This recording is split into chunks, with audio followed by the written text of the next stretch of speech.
Tonight we have a very special guest. As a matter of fact, I was actually out hunting Bigfoot, and I found a Detroit Lions fan. My goodness. Hey, they are still here and alive and kicking. Good evening tonight, Demetrius. How are you? I'm good. I'm good. How you doing? We do exist. We actually do exist, not just a myth. Frank, did you hear that? I was thinking, maybe we had the Loch Ness Monster on. I'm not entirely sure, but okay. How you doing, Demetrius? I'm good. I'm good. How you doing, Frank? Good. And the fourth member of our panel here, Mr. Bill Carroll. Bill, how are you doing tonight? Doing well. I hope you are also. How you doing, Bill? Yeah. Don is in Texas, and as we know, they are going through a little winter rising period. So yeah, he was saying that last night they were on a blackout after 8 o'clock. So I'm not sure whether he'll be joining us or not. But in the meantime, let's talk a little sports here tonight. We make good use of the warmth of our buildings here. Demetrius, tell us a little bit about yourself. I am a Michigander, born and raised. I'm a Michigan State Spartan as well. Love my teams, dedicated. The Lions are slightly ahead of everyone else. There's a different kind of passion for that team that is inexplicable to people outside of the state of Michigan, but it does exist, and it is in me. I do love. Oh, good Lord. Didn't see that coming. Also, but the thing with those guys is the enemy of my enemy can actually be my friend. We both hate the same school, so that's fine. I don't actually dislike you guys. There you go. But do enjoy Tiger baseball and Piston basketball. But Lions are the number one for me. It's been since 8 years old, and people always say, "How could you be a Lions fan?" Well, I obviously didn't choose it because if I could just choose, I'd be a fan of some other team, right? So if it was that easy, I would have done it years ago. You don't do this because it's a choice. So, but I do love my team. One day, hopefully, it'll pay off. It will. Yeah, one day. I mean, hey, it's been a while since my Steelers have been on. As a matter of fact, I'm wearing a champion from. I don't think Demetrius is impressed by your suffering, Jay. I know your pain. You're gonna talk about your pain to me right now. It's like complaining about having a mosquito bite so a man who's on fire. Right. Oh, wow. I feel so bad for you. We've never sniffed the Super Bowl. Well, didn't it? I think they had a Super Bowl in Detroit at one time, didn't it? Doesn't count? That doesn't count. It's actually been twice, but that doesn't. But I know what he did there, Bill, because guess who won from that Super Bowl that took place in Detroit? He thinks I don't know that. I know what he's doing. He's doing. Yeah. Oh, you mean, I did. Heinz Ward and all that. Yeah, I remember all that. So last little tie-in.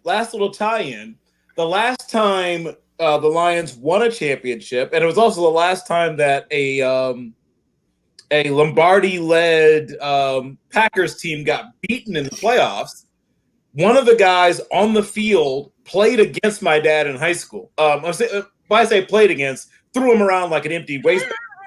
But my father was a 138-pound quick guard back in the old days, and he had the misfortune of playing against a guy who should be in the Hall of Fame, named Roger Brown, who was the first great 300-plus pound guy in the NFL.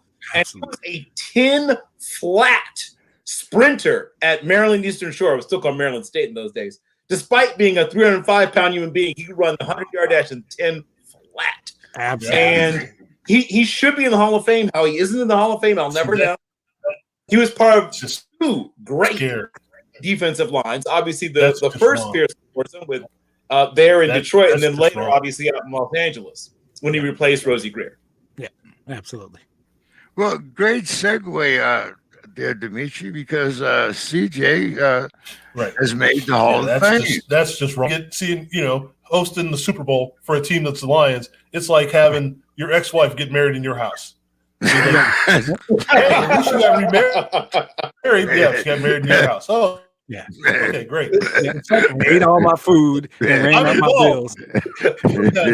I'm a Browns fan, so when we talk about championships, like, yeah, back in 1812. I mean, 1957 wasn't that long ago. There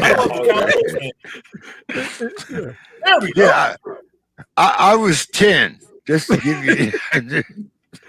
Anyway, let's talk a little bit about Calvin, man. What did you think? There was a lot of, I guess at first, was he going to be a first ballot? But I mean, was there ever any doubt? There shouldn't have been. I don't think so. I mean, I think when you look at his career, and I'm going to admit I'm biased, obviously. He only played 9 seasons. His only strike is longevity. That's it. If you extrapolate his numbers to Jerry Rice or Randy Moss type games played, it's a no-brainer. I mean, I think to me that's the conversation. Jerry Rice is revolutionized the game. He made the receiver an important part. You had the game plan on Wednesday for Jerry Rice. You had to dedicate meetings to Jerry Rice. And Randy Moss was just a unique physical specimen, and it's the biggest comp to Calvin. A guy 6'5" running a 4.35. You just had Randy Moss is the only one that you can really think about. And had Calvin played more years, it would have been simple. And he was good in the community. He was a great teammate. He's second greatest player in the history of our franchise, no doubt. So I think that to me it was a no-brainer. He played hurt, and how do you begrudge a man who's 31 and he just got married and he has a small baby and I don't know $80 million in the bank, some ridiculous number that I don't really know, and he says, okay, I think I wanted to go enjoy my life. So people were shocked initially, but at the end of the day, a grown man making grown man decisions, you have to respect that. And when you just look at the numbers, the reality was simply he was dominant. He was unstoppable. Yep. He was dominant. So he had to go in. I don't think it was that hard to put him in first ballot. What led to the rift between him and the front office, and is that repaired now? It's getting there. So this is how I put it, right? When you sign your contract, you get your signing bonus up front. It is truthfully an advance, right? We're giving you 5 years of signing bonus, expecting you to play 5 years. Right. And if you only play 2 years, in theory, you're holding 3 years of my money. That's what it is. Now, business is business. So if you want to get really technical, that was $1 million of Detroit Lions money.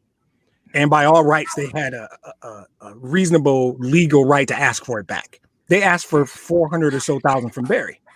But if you understand that a big part of business is also relationships, someone should have sat down and said, the bad PR we're going to get for asking this man for $1 million. Our last name is Ford. We own the Ford Motor Company and this football team and a good chunk of downtown Detroit. The PR is worth $1 million. Don't do that. But somebody missed the meeting and it got out of control.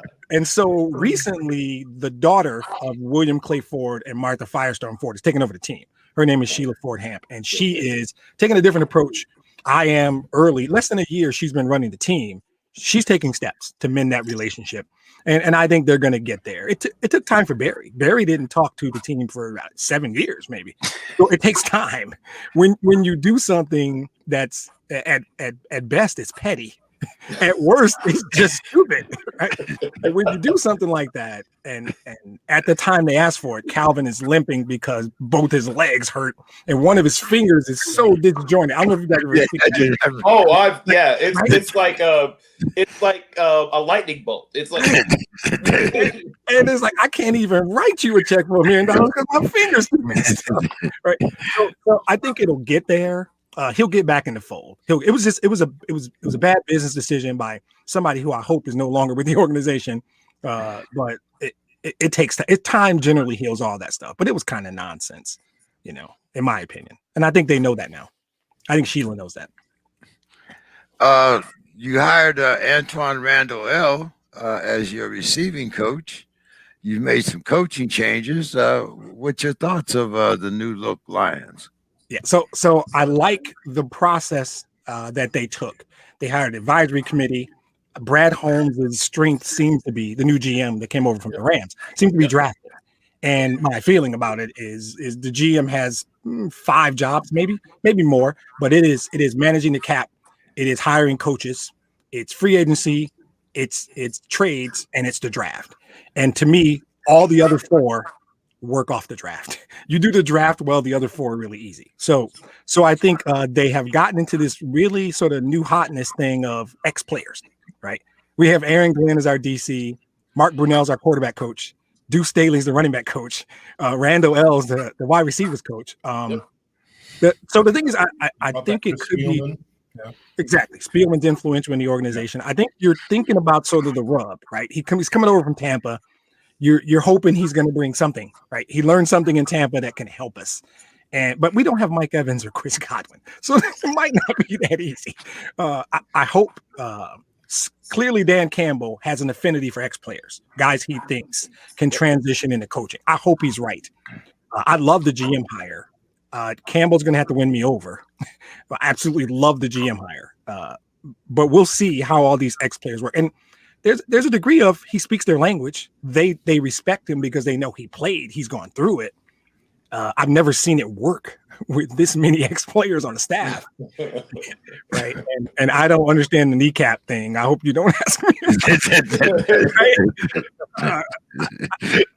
For me, it's about we have to change the culture. We've never had our own culture. We've tried for the last 5 years to be a New England variant, and it didn't work out because there's really no New England way. So I mean, Tom Brady's the New England way, but. So hopefully the staff works out well, and we're gonna have some work to do. And I'm always an optimist. I eat cornbread for breakfast every day. So I listened to your podcast where you had the 3-strike format. Yeah. So I'm going to make you repeat a lot of it over because, of course, I have to ask you about the trade. Yeah. And, was it an even trade? What did you think about the outlook from the Lions' point of view? I mean, there were a lot of spots that were talking about Matt Stafford, but I do think it kind of caught everybody by surprise. Goff for Matt. Maybe not Bill. Not everybody. I was kind of thinking that trade might happen, actually. But yeah. I think that I think it was a good trade for both teams and everybody involved. This is that rare trade where I don't think anybody lost. I think it was great for Stafford. He's got a house in LA. They've been wanting to get out there. That's no news to anybody in Detroit. I think it was the best deal that I heard reported, legitimately reported. I heard Bridgewater and the 8 to Carolina. I wouldn't have been unhappy with that. But the key to that is the Lions are telling people we're rebuilding. That it's a massive statement that we're rebuilding. And I think from that standpoint, I love the trade. Now, understand, if you've ever listened to my podcast, I am an unapologetic Matthew Stafford fan. Absolutely love Matthew Stafford. That guy was good in the community. By all accounts, he's a good husband, good father, really good quarterback for us. Unlike a lot of Lions fans, I didn't hate him. So I was not happy to see him go because I saw a lot of bad quarterback play before 2008, and I remember it. You're not getting all misty for Eric Hipple? Exactly. That's the best. Yeah, the Hipple days. I remember the Eric Hipple days. I do too. Right. So it was tough. I knew it was going to happen though. But I think that another indication that Sheila's getting is right. They handled it in a very classy way. Like everybody was really classy about it. Yeah. When he came to them, they were open to the conversation. They told every candidate, and they looked and they found a good spot for him. I think it's an opportunity for Goff because Lions fans don't want to hear this. Jared Goff's our quarterback for the next 2 years. That's not about his talent. Or it's about the contract. I'm sorry, we're paying this guy $43 million for the next 2 years. That's your quarterback. That's literally how this works. If you can resurrect him and he turns out to be a solid quarterback, that's fantastic. If you don't, guess what? You've picked up picks. You have draft capital. You can move. You can trade. So I think it literally was one of those trades that I think was great for everybody involved, for both quarterbacks, both teams, because I think the Rams can be there with Stafford and Sean McVay. I think they can be right there with any team in the NFC. I don't see anybody in the NFC who can't. Goff had him in the Super Bowl 2 years ago. You're telling me Matthew Stafford can't get him back? So I think it was one of those rare trades that worked for everybody involved. And now that I've had some time to get over my Stafford grief, I'm much more comfortable with it because I see how it fits into a rebuild. And we need a rebuild. I mean, the guys from New England did a number on us for the last 5 years. They just did. So it's going to be painful, but we have the draft capital now to rebuild correctly. Frank, you want to interrogate? I mean, any questions for Demetrius? Love it. As far as the Lions concerned, the one thing that I think is interesting about where they've been, we mentioned Eric Hipple, the Scott Mitchell years and all that. Have you ever felt like you had this guy? Rodney Peete, hey, Rodney was all right. But have you ever felt that, other than Stafford, that it's been a solidified position where we don't have to worry about this, let's do everything else? No, not in my lifetime. I'm 51 years old, not in my lifetime. Never, not even close. When they signed Scott Mitchell, he had come off of one season replacing Dan Marino, maybe 10 or 12 games, but we knew and he had 1 year because they had so much talent around him. They had talent around him, Herman Moore and Brett Perriman and Johnny Moore and Barry. But no, exactly. Stafford's second year. Well, he injured his shoulder both of his first 2 years. So really his third year was the first year he played on a regular basis. And what I said and what I often say on the podcast is quarterback play to me is about two things: decisions and then throws, right? Do you read right? And then does your arm? We've never had anyone with that kind of arm talent. He can make throws that only a handful of guys in the league still right now. There's 3-4 guys that can make throws. He does stuff on a weekly basis that you say, outside of Mahomes and Rodgers, I'm not sure a lot of dudes can make that throw. And we've never, to answer your question, no. He's the best quarterback in the history of our franchise, without a doubt. I don't think anybody's going to ever debate that. All due respect. No, there's your Rodney Peete. Rodney Peete saw it and couldn't get it there. Right. Rodney Peete was actually a very good quarterback. He just was 6 feet tall and he weighed 195 pounds. That was Rodney Pete's only. His body wasn't built. He was way over 195 pretty quickly though. He must have liked eating once. Exactly. At some point now, yeah. You see, even towards the latter half of his playing career, he started to chunk up. He did. Yeah. He ruptured his Achilles on a simple drop back. Nobody touched him. He took a 5-step drop, planted his foot, and his Achilles exploded. Yep. Everyone's body isn't meant to play this game for an extended period of time. Right. And I think on turf. Exactly. on bad turf. On bad turf was horrible. Bad turf, right, exactly.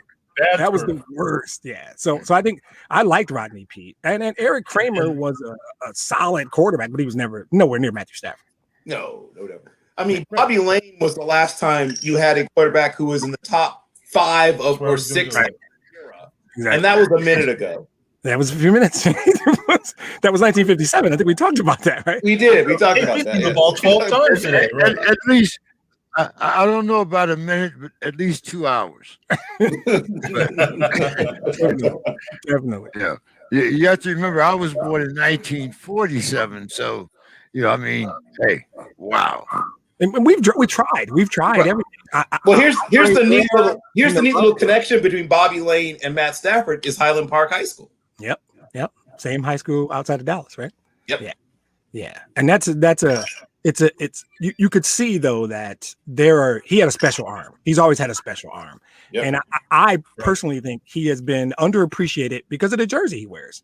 And real Lions fans, we know what that is. That's just what it is. Herman Moore, to me, Herman Moore is my favorite player in NFL history. Great guy, great representative of the community, and a really good receiver. He happened to play at the same time as Jerry Rice and Michael Irvin. That didn't help. But he wore a blue and silver jersey, and you just automatically lose a certain amount of respect because of the jersey you wear. Stafford's about to be really appreciated for the next 3 years. He's going to win a playoff game, maybe more.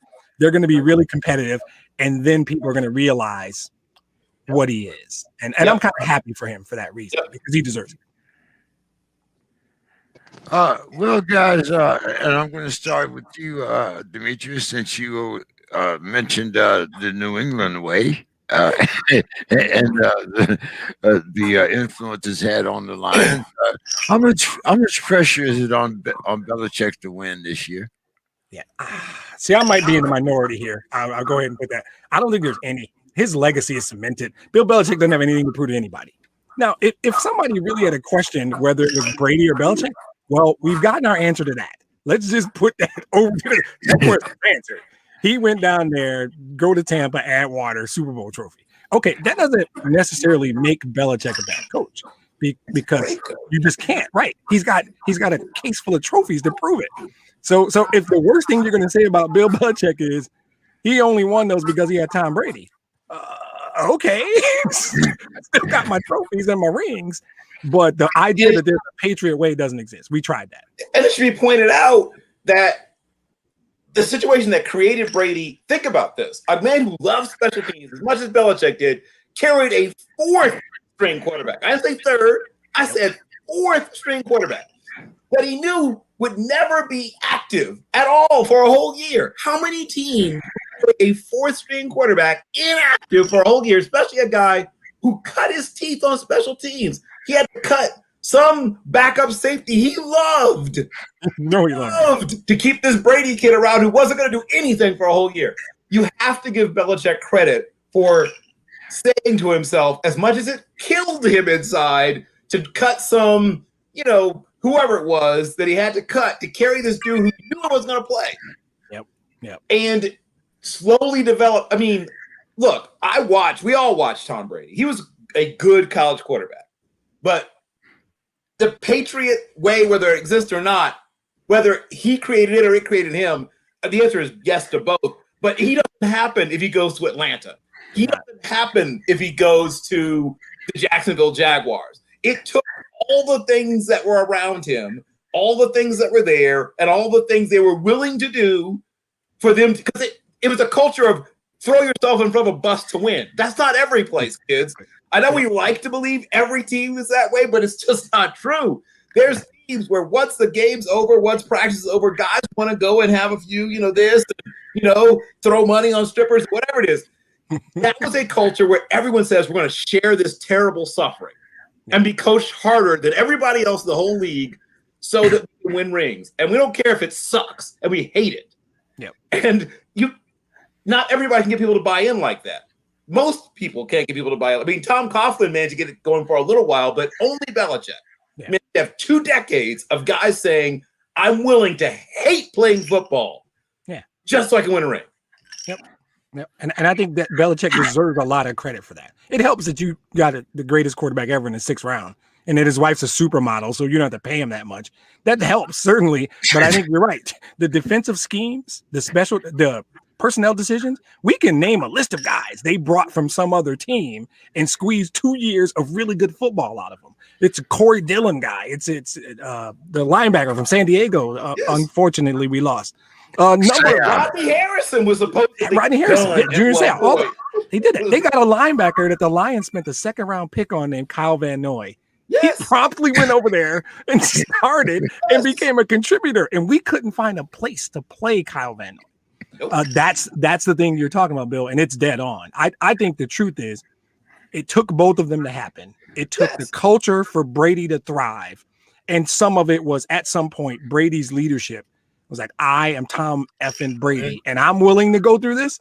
You whatever your name is, you're going through too. Right? I don't need to know your name. Right. Just call him by his number. You 46, you're definitely going through this. So I think it worked well together as a perfect marriage. Hey Frank, did Tom ever start for Michigan? He was in a quarterback. Did we lose Frank? He was in several quarterback battles. Yeah, so they had this kid named Drew Henson. Well, who threatened to go before that, he had to fight off Scott Dreisbach too. But he shared time with Drew Henson. I think Frank, are you back with us? We got Frank back. Frozen in carbonite. Drew Henson, Scott Dreisbach. Yeah. Yeah, and I think the thing was Henson threatened to go play pro baseball and not honor his commitment if he didn't get guaranteed playing time. And his dad made a big stink about it in the Detroit area. So we all knew about it. And that was crazy. Hello. Go ahead.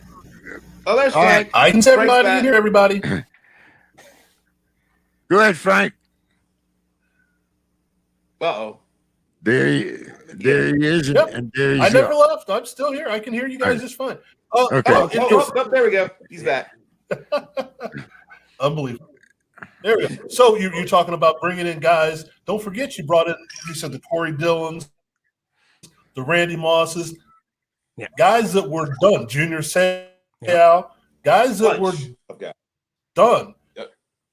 Randy Moss was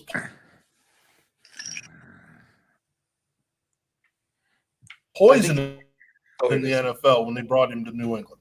So there's a lot to be said about that. Yeah, I think they gave the Raiders a 4th round pick or something for Randy Moss. Something like that, yeah.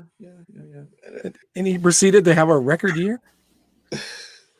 They had a record offense. I mean, the records have since been broken because now, so much Belichick in Cleveland, don't care about it. People matter. So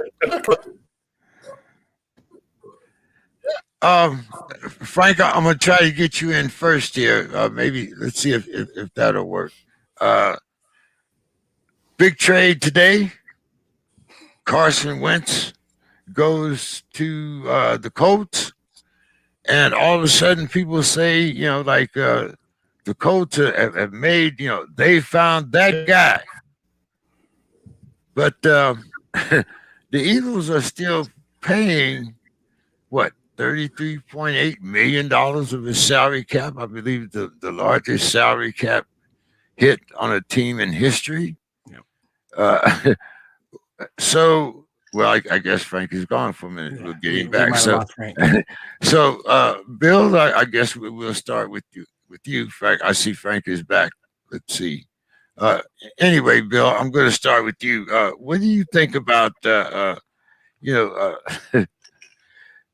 did the Eagles did they just give Carson Wentz away? I mean, did he get this bad? I mean, they're still paying. Go ahead, Frank. Do we have you? It looks like we may have Frank back. Yes. Do we have Frank back? Yes. What did you think? What did you think about Carson Wentz going to the Colts? Does it make him a contender? And what do you think about that salary cap hit that the Eagles are taking in order to get rid of Wentz?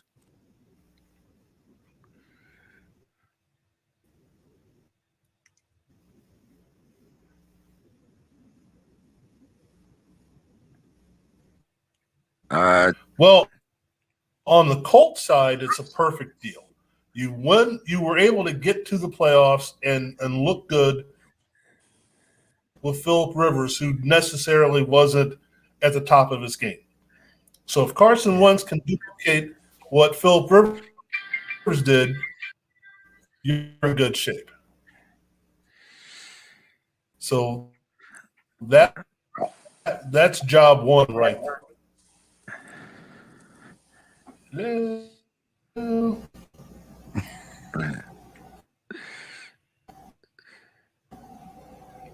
But if you can have a legal perspective, from perspective, but also not getting anything for any informed in return. Number one, a top pick, and you're ending up a 3 that might be a 1 and a number 2. That's I think it's a 3 for sure and a 2 that might escalate. Right. The 3 is for sure. The 2 is conditional. Yeah. But I agree with you. It's not. It's nothing. I'm comparing it obviously to Stafford Goff. It's nothing compared to that trade. I don't know, guys. You think the Colts are You think that it's going to make the Colts a contender? Right. So I mean, you're looking at But they get it. I mean, or want to get rid of him that bad. I think that's what we're seeing. They just wanted him out of town. I mean, it's a combination of things. A really good sort of if you're going to look at the year that Phil played, and Carson Wentz can surely do that. I think that Wentz is set up pretty well for a bounce back year. The offensive line play in Philadelphia was, I think, spotty would be a kind way to put it. Very nice. They had either the second worst or the worst performance in terms of efficiency on targets and something. And was it production per catch or something like per route run from the receiving core? I mean, it was bad all the way around, pretty much. And was Carson Wentz part of that? Yes, most certainly. But was he the cause of all of that? Most certainly not. Right. Been kind of miracling things up there. I mean, look at what he did the year before. They were also really bad on offense the year before, but he was just making magical things happen. And eventually the magic kind of ran out.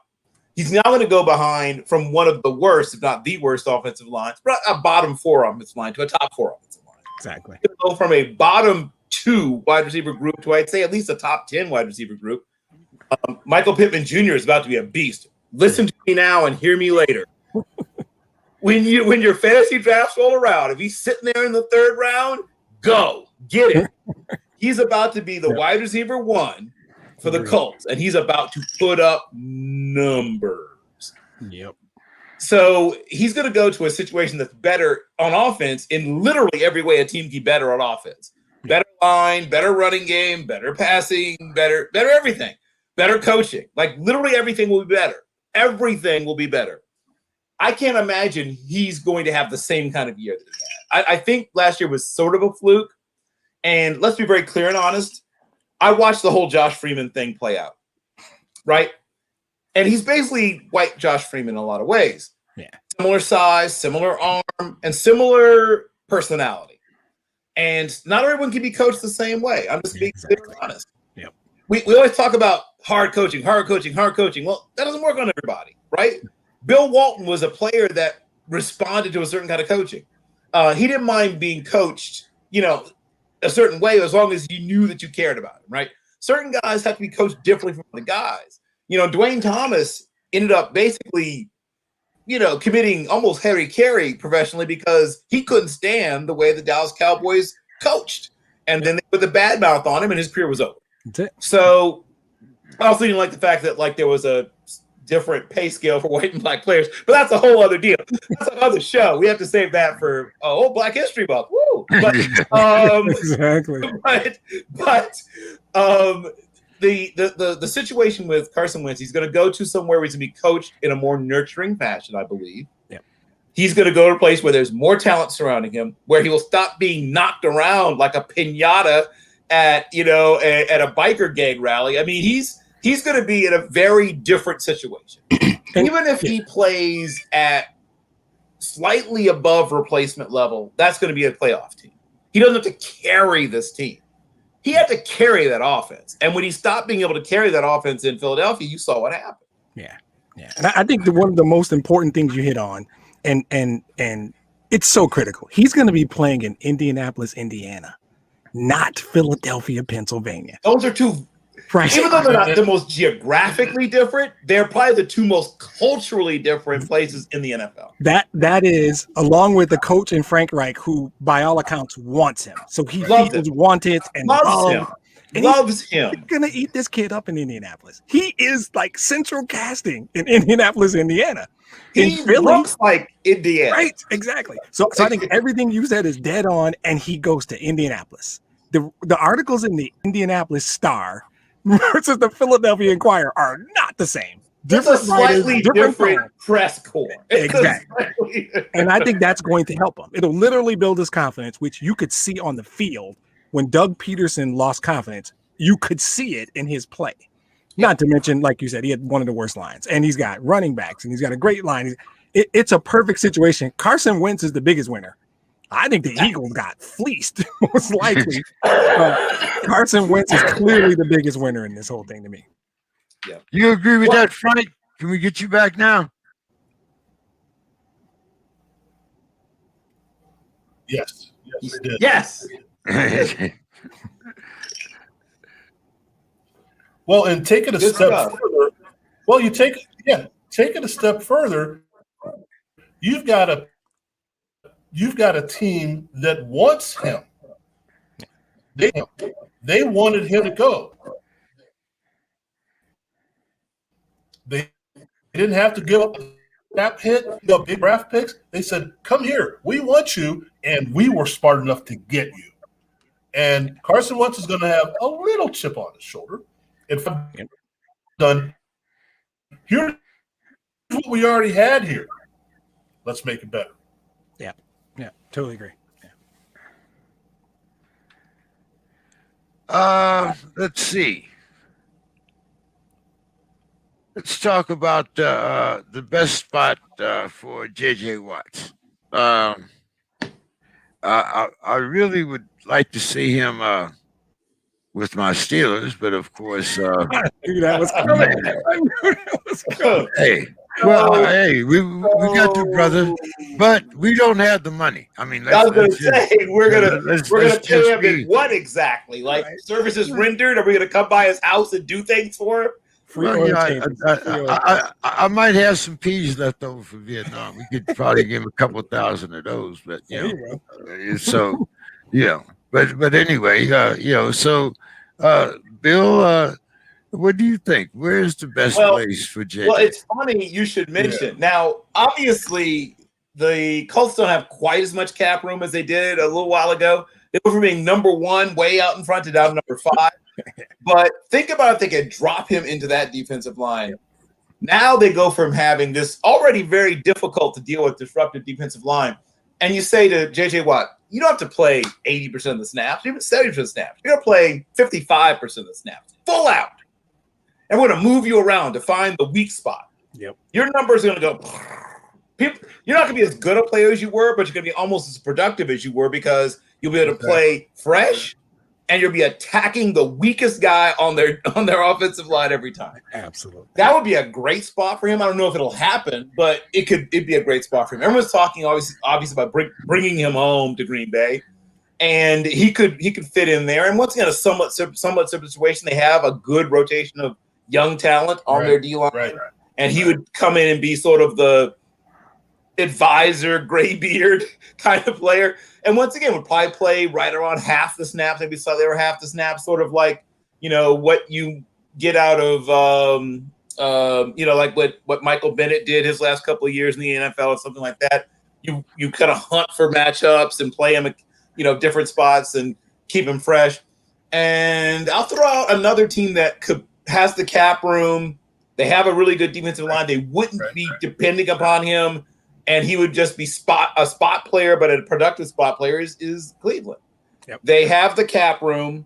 They've got a bunch of young, hungry beasts on their D-line, and they could use that guy who comes in and says, hey, this game, it could be over sooner than you think. You think you're going to go to a bunch of Super Bowls. You may never go to a Super Bowl. I would really like to get a Super Bowl. What do you say we win a Super Bowl?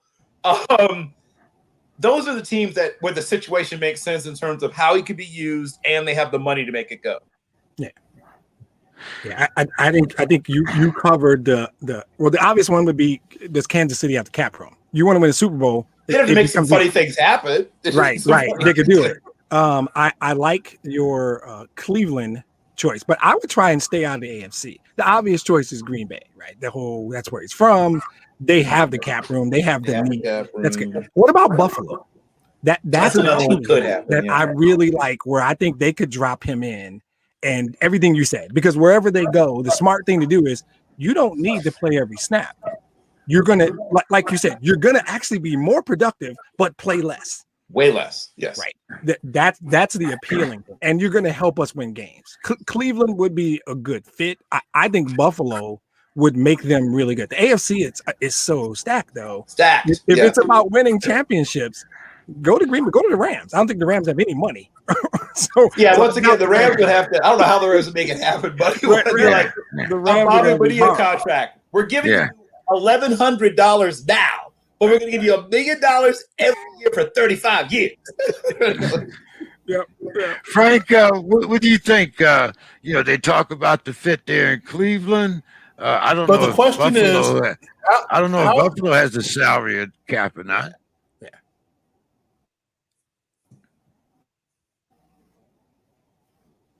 Frank, we can see your lips move. see, want to go hunt a championship. Oh boy. I get that all the time. When he says, I want to go hunt a championship, does he mean he wants to go hunt a championship or he wants to go get paid while hunting a championship? That's the question. If he's willing to take less, he can go wherever he wants. Right. If it's about, yeah.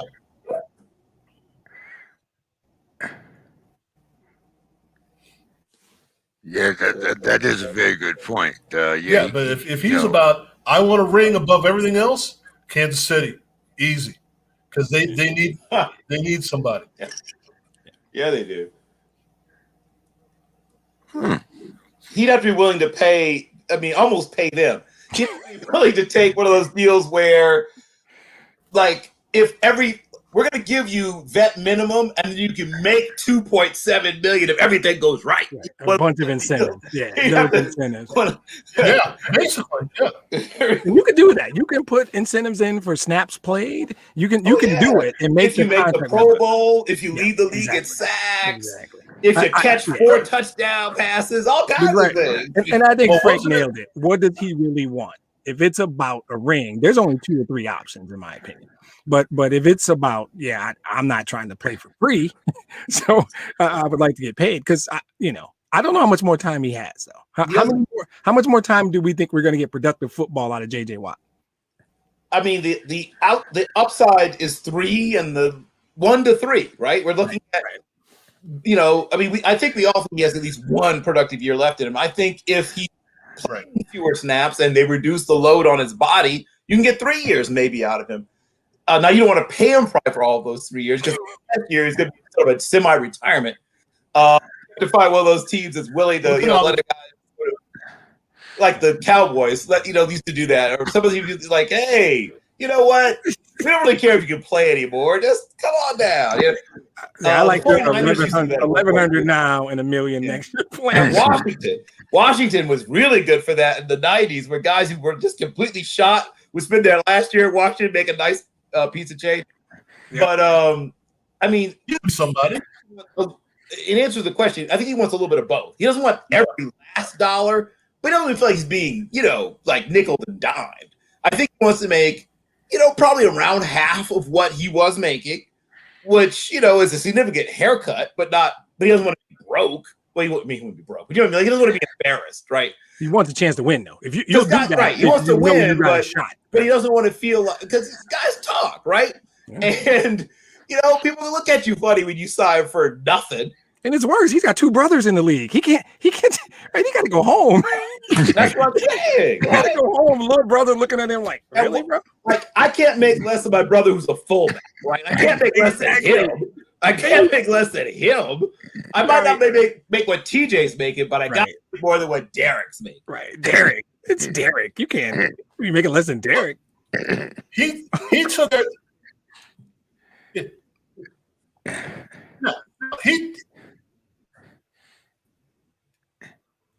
He took care of them. No, he took care of them when they were in college. They take care of him now. Good point. It's their turn. You're right. Frank's got a point. That's a great way to think, but you clearly have never been a little brother before, Frank. Right. Frank's probably the oldest. No, I am a little brother, so I know. Oh, okay. Yeah. No, I'm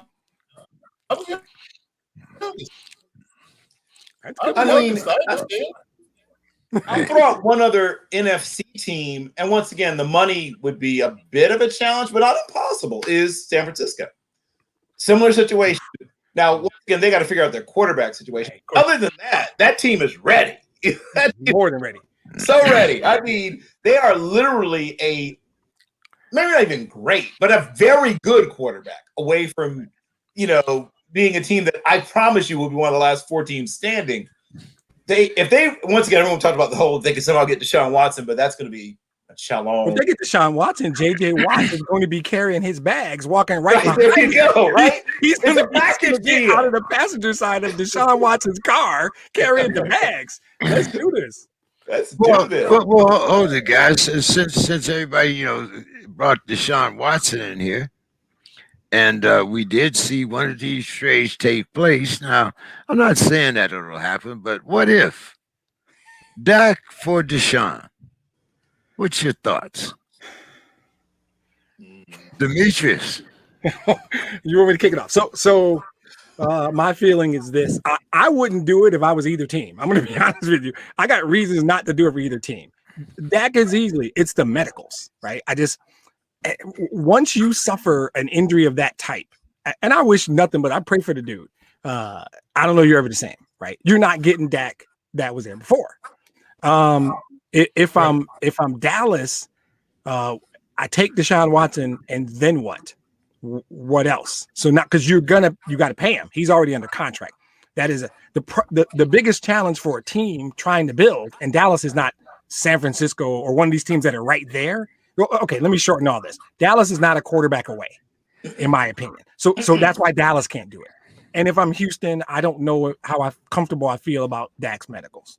That's really would be my on either side. I don't think it would be good for either player. I don't think it would be good for either organization, truthfully. The only way the Texans can do that deal is if, one, they fully admit, okay, full-on rebuild. 2, you got to sweeten the pot for me. It can't be a one-for-one deal. Yep. I'm giving you a top 5 quarterback for a guy that we're not sure, as you just pointed out, is going to be even able to be a starter again. We don't know that for a fact. He's going to be an NFL starter again.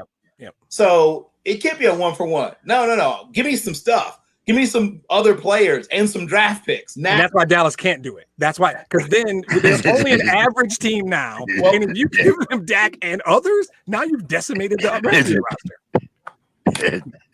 Frank, come on, man. We got to get you in here, man. What's up? Yeah, I know. Think of another thing as well. You're not going to go from Houston to Dallas. You're not going to be able to make that transition from one to the other. If you're Houston, you can't give your star to Dallas. You can't give him to the in-state guy.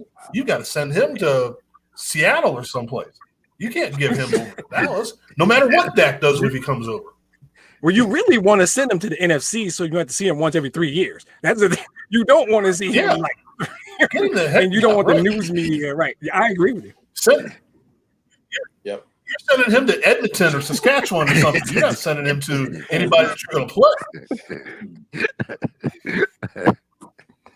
Saskatchewan, yeah. Okay.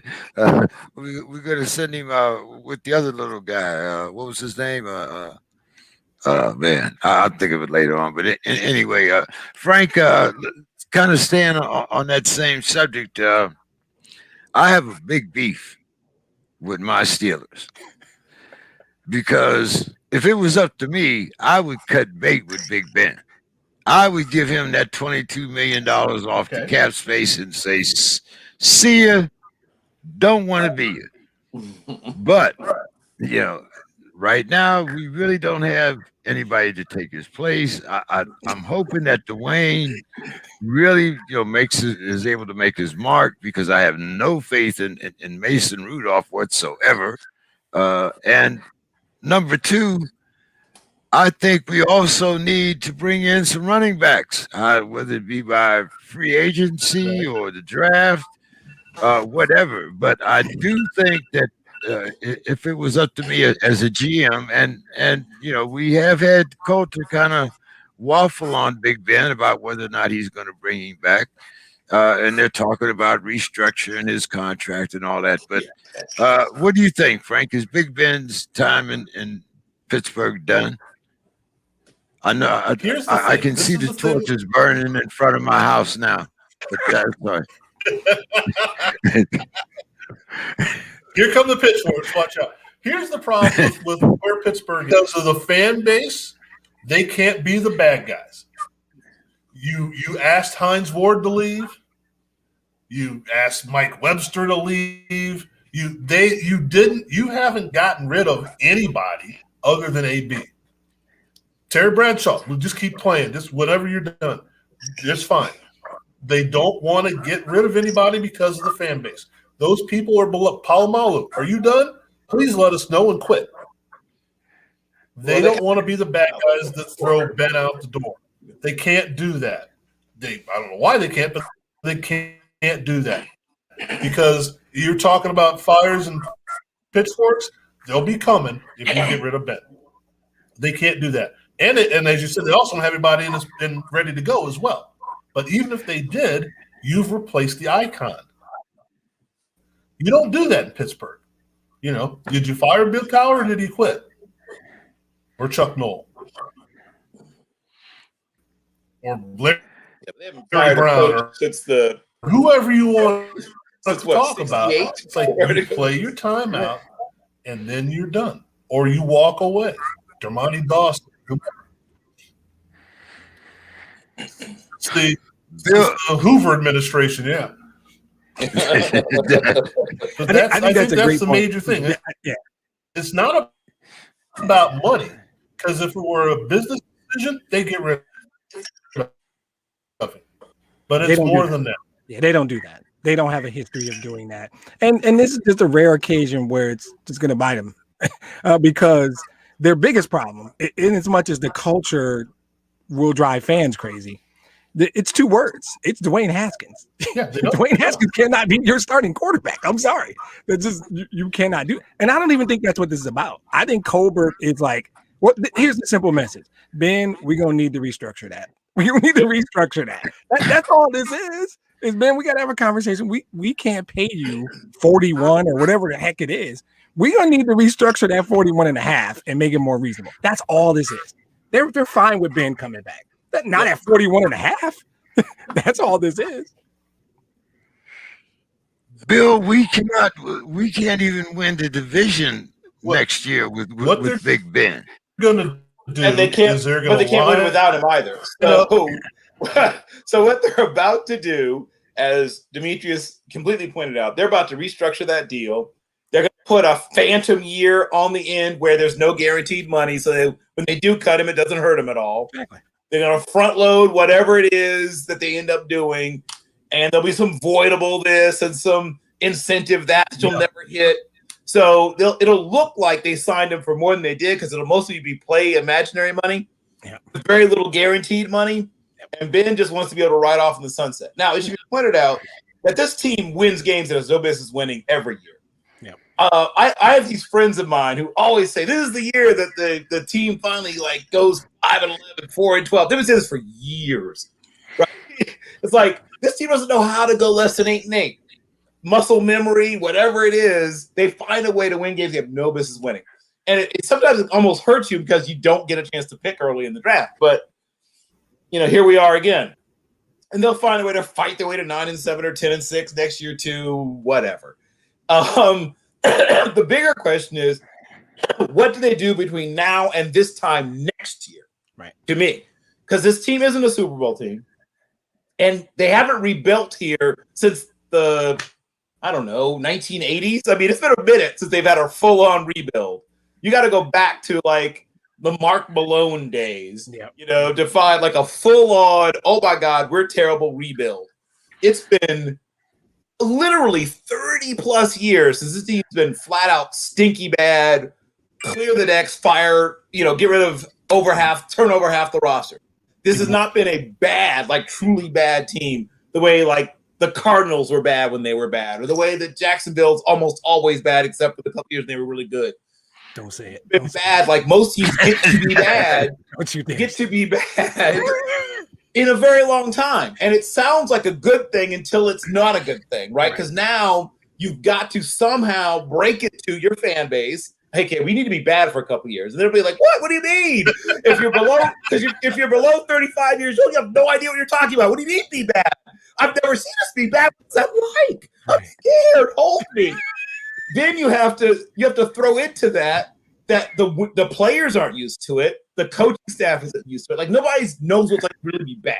8-8 felt like bad, but ask people who are used to really rooting for bad teams. Right, exactly. right. Demetrius can help us with this. I can talk to him about it. You can't be throwing yourself in front of a trade over 8-8. It's so now you have to say to yourself, we've been rebuilding on the fly continuously for a decade. Are we willing to actually go ahead and be bad? And thus far, the answer has been no. Will they finally say yes? We're willing to just go out there with players that we know aren't good enough to be bad so we can retool, clear some cap room, get better draft picks, and then build back up again. If they're willing to do that, which they've shown no inclination to do, thus far at least, then we're going to see a very different team in a couple of years. If not, they're going to try to piecemeal it together like they've been doing for a very, very long time and say, we're going to hold on to these couple of veterans. We're going to let you guys go. We're going to bring in some free agents, cheap free agents, and then hope we really hit on some draft picks. It's a tenuous situation, frankly. It is. It's hard. It's hard to hit the draft when you're like picking what, like you said, like, number 28, 26 every 27, year. 26, 29, 30, 27, right. 31. Right. I mean, yes, every year it's somewhere in the 20s. What do you think, Frank? See if we can get you back in here.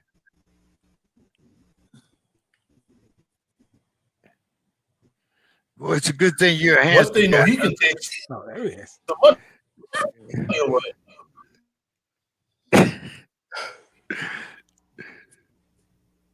No, what I said was I think they need to go find where Tom Brady found his supermodel wife and go get money that way.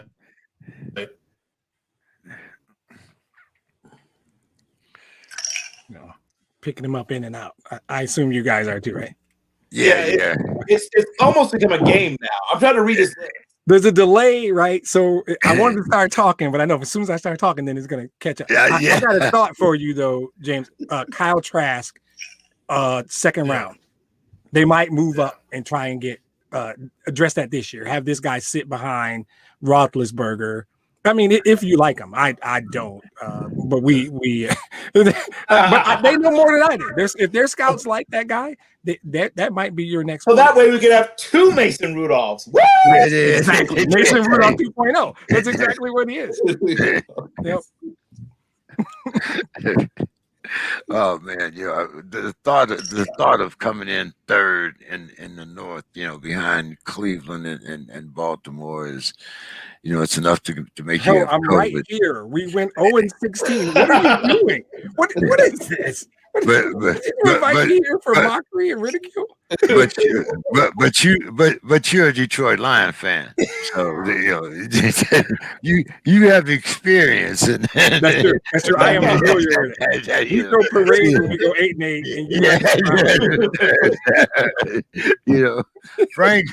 and Frank has also known years like that, so it's a little different when you're saying. I mean, come on. The Ravens moved out of town in the dead of night. I mean, even Detroit hasn't been that bad. I mean, come on. We're not going anywhere. The last time they were something different, they were the Plymouth. What was the nickname of the team originally? The Plymouth somethings. But I mean, once they changed the name to Lions and settled in Detroit, they've been the same. Whether they played up in Pontiac or downtown, didn't matter. Tiger Stadium. Yeah. Well, Dimitri, you also mentioned that other team in Detroit, and I'm not talking about the Tigers. I'm talking about the Pistons. Yeah. Blake Griffin has decided that he wants out, or the Pistons have decided that either way they decided that a divorce is coming. Yeah.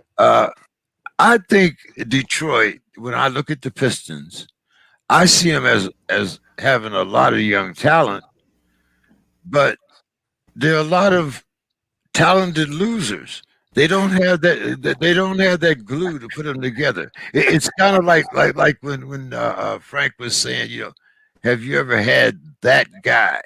I mean, I don't think Chauncey Billups is coming back through the door. Rip Hamilton, none of those. I mean, but you do it. But you got that young guard there that's playing lights out. Yeah. And but let's talk about the Pistons. Yeah. I'm gonna talk about the Tigers next, so we're gonna keep this up all night. All right, I ain't going nowhere. I'll be right here. I can do this all day. My feeling, and you guys can tell me if I'm wrong about that league, is that it is built inherently for about 10 teams, right? The LA teams, the New York teams, you got Boston, the teams in Texas because there's no state income taxes, the teams in Florida, right? The Pistons are not one of those teams, right? We don't have weather to get you to come to Detroit, right? We have very high state income taxes. So we don't have that appeal. So you're not going to be able to get guys to come there in groups. In today's NBA, the Pistons have to try to use I want to say the Milwaukee model, but you're not going to get a transcendent player at 15 in the draft all the time. That just doesn't happen that often. So we're not going to get a Giannis. The Denver Nuggets model, Utah. That's what it is. You get yourself a Donovan Mitchell at 12 or 13 and put pieces around it. So Troy Weaver, the new GM who came over from Oklahoma City, came into the door and said, "This is what I'm doing. I'm rebuilding this team." And he had 3 picks this year, and I think he nailed all 3. Killian Hayes has struggled with injuries, but that's our point guard of the future. That's our next Chauncey Billups. This kid can play. Sadiq Bey can flat shoot the basketball. Period. That's it. He can do other things. Sadiq Bey can shoot the basketball. And Isaiah Stewart is your prototype small ball center. Kid's 6'10", but he plays hard. I think they're putting it together. So as far as Blake Griffin, to be honest, 4 years, he was really good here for 2 years. And it's simple. A healthy Blake Griffin is a really, really good basketball player. We haven't seen healthy Blake Griffin for about 3 years. That's all it is. His skill set is phenomenal. His body is breaking down. And there's nothing wrong with that. You can only jump so many times. Well, you can only land so many times, probably more like it. More than jumping, it's the landing. And he is a good guy. Again, great in the community. Piston fans embrace Blake Griffin because he fits our model. He played hurt. He played hard. He's been so I think this is another deal where it's right for everybody.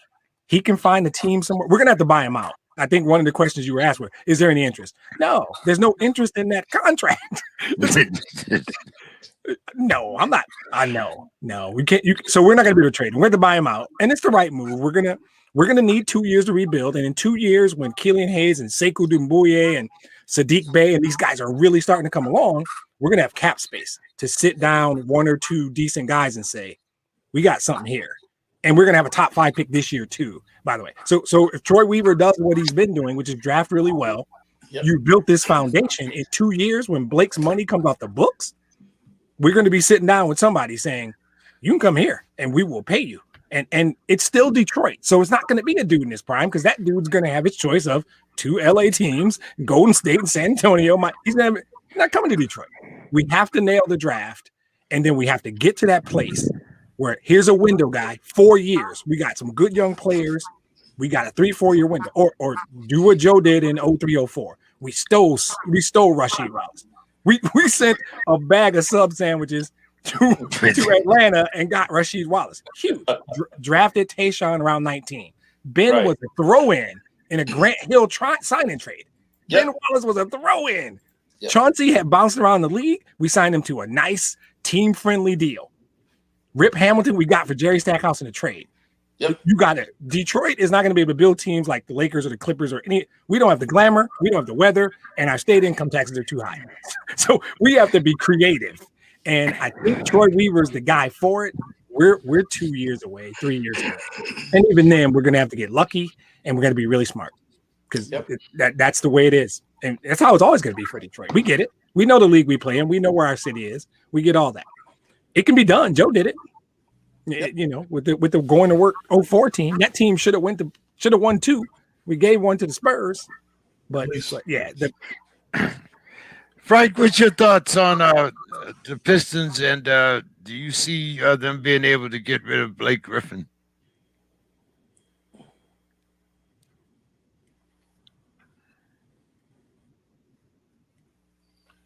They can get rid of him. They just can't get anything in return for him. I mean, that's going to be the problem. Can they get anything back? I don't know. As Demetrius said, you're going to be lucky to get a sack of sub sandwiches for that guy. And it's not that he can't play. It's just that he doesn't play. I mean, how often are you going to have a guy that you're going to pay anything for, especially that kind of money, who maybe – we mentioned this, a couple of weeks ago. Hey, it's January. Blake Griffin must be out. Right. And it just is his MO. He's not going to make it through the entire season. Yeah. It's not going to happen. So, this league is too tough. There are too many guys that can play for a guy that's beat up and isn't that guy anymore. What was the thing they mentioned the other day? He hasn't dunked in a decade, it seems like. When that was your game, who's going to pick up a guy that's a dunking machine that can't dunk or won't dunk or whatever? So I don't know that anyone's going to take a flyer on him unless it's a team that has all the pieces in place and needs to bring in, Bob McAdoo or somebody's like, just go do that and go sit down.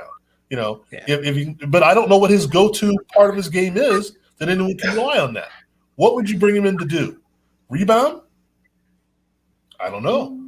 Shoot, mid-range jumpers?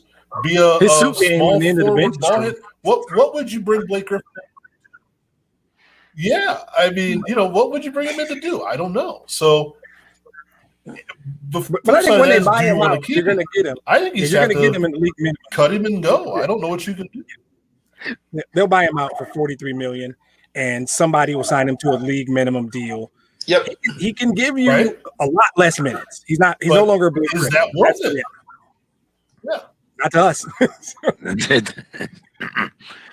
Bill, your thoughts on Blake Griffin?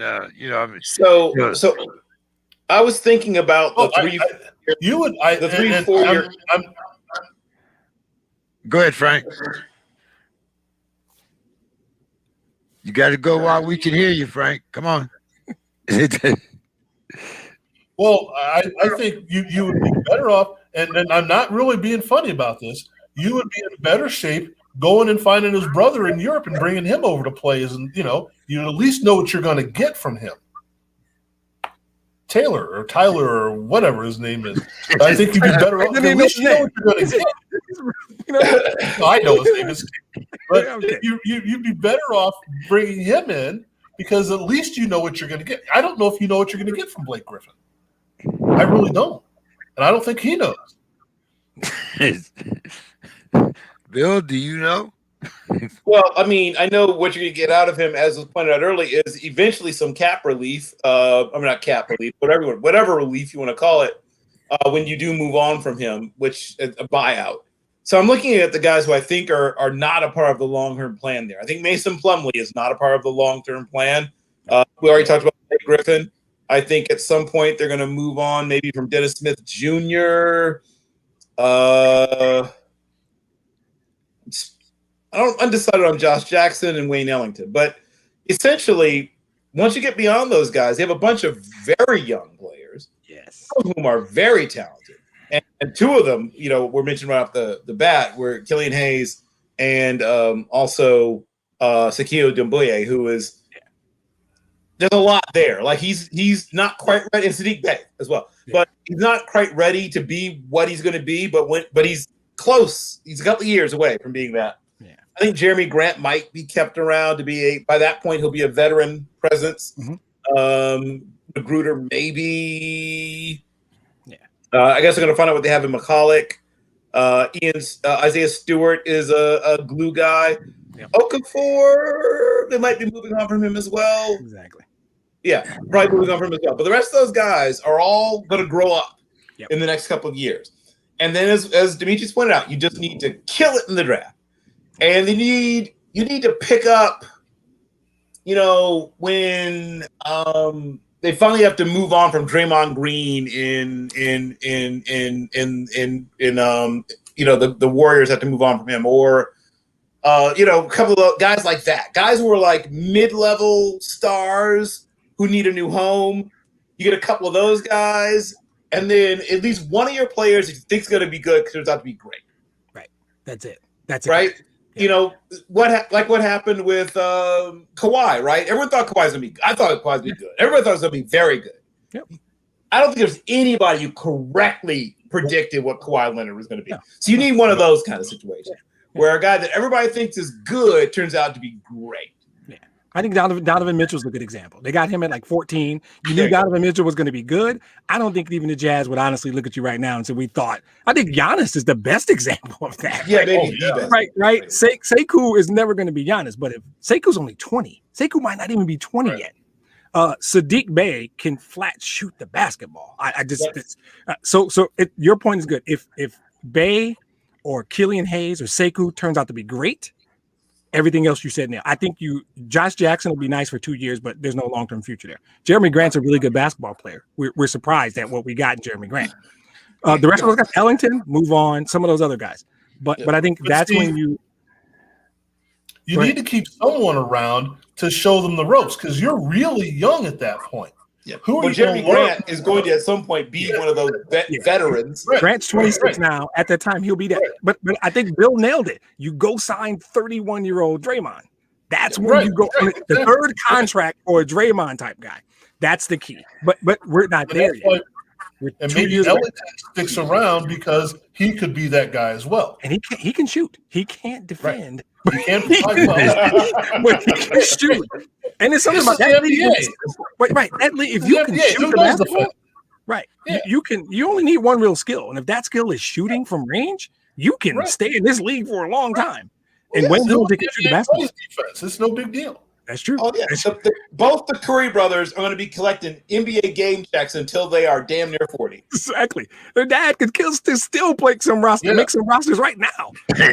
Dell didn't even jump when he shot. He had a set shot. He didn't move when he shot.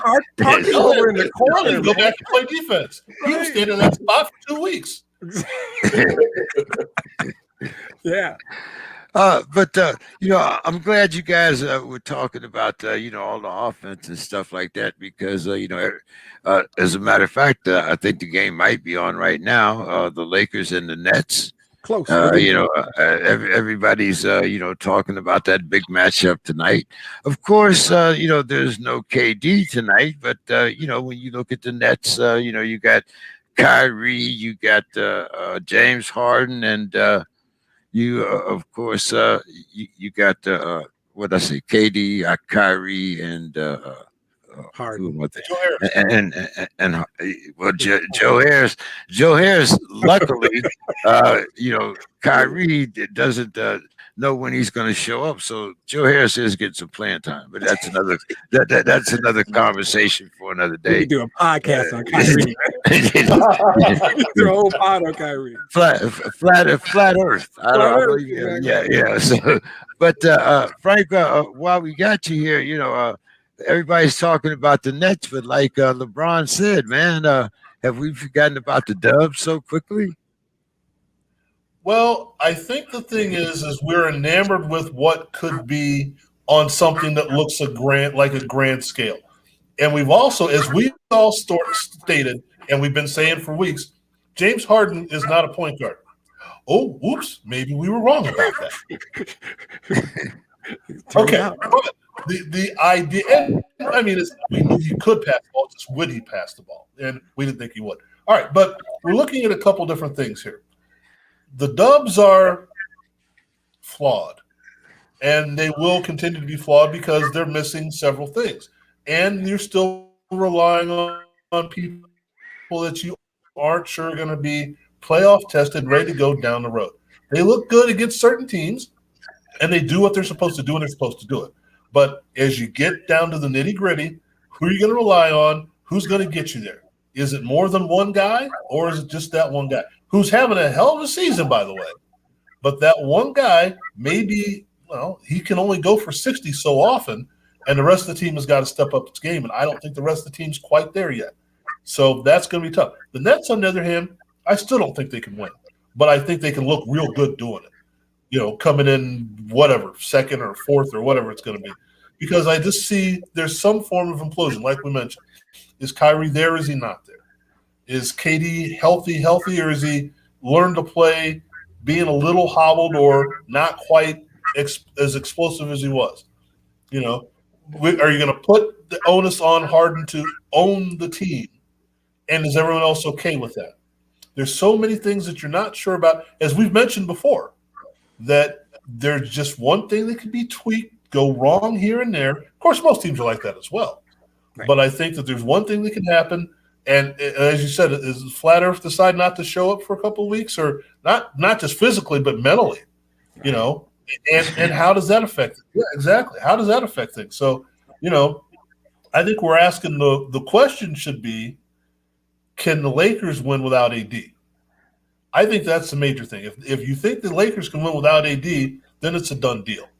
But if that's the question, you got to start asking who else can get the job done. You mentioned, you know, Denver and Utah and this team and that team. There are a lot of teams that are just about there, but they are all missing a little something.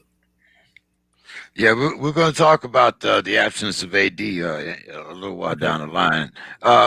Bill, your thoughts? I mean, you know, with the Dubs, you had Klay Thompson could play some defense.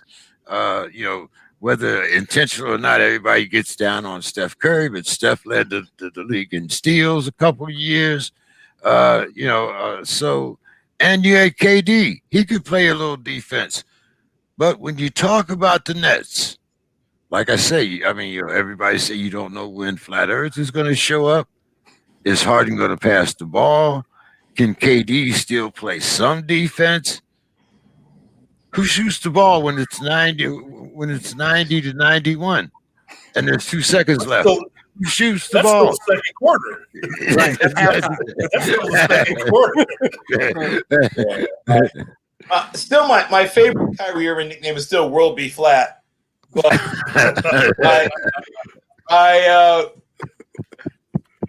it is a team that is constructed in such a way that if everything goes perfectly, they're almost unbeatable. But you need everything to go perfect. And this is not a perfect world for the most part. The teams that tend to do the best are the teams that have a little bit of margin for error. And this team doesn't have a lot of that.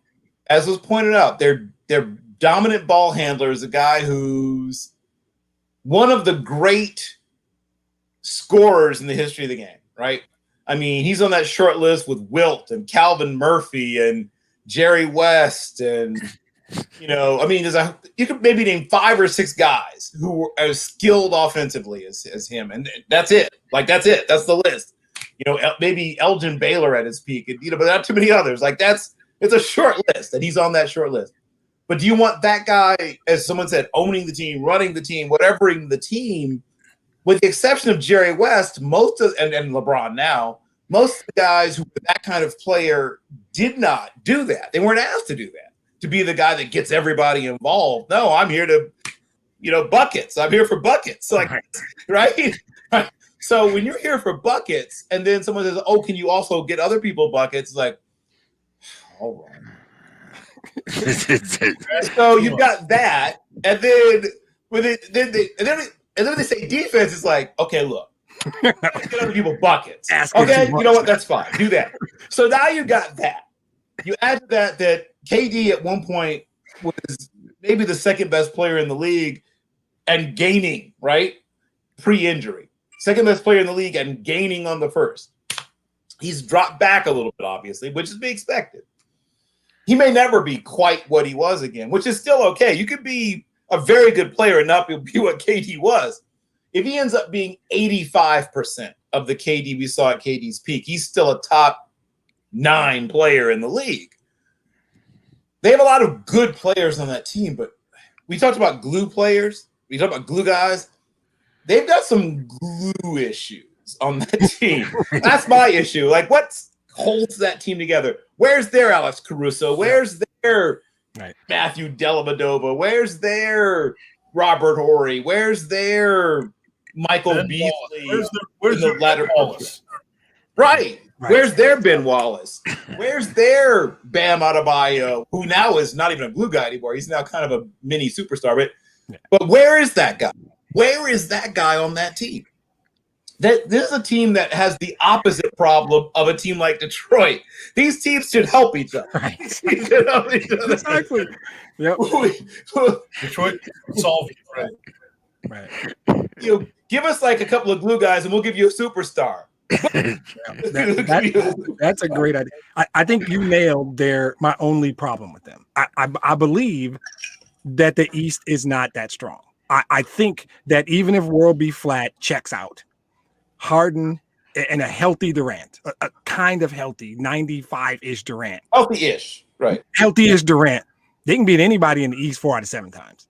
If World B. Flat shows up and Harden learns how to spell facilitate and buys into this, they're going to win the East. My problem, though, for them is I think the best 5 teams in the league are in the West. So I think that they have a problem because I think both teams in LA are really good. I love Utah.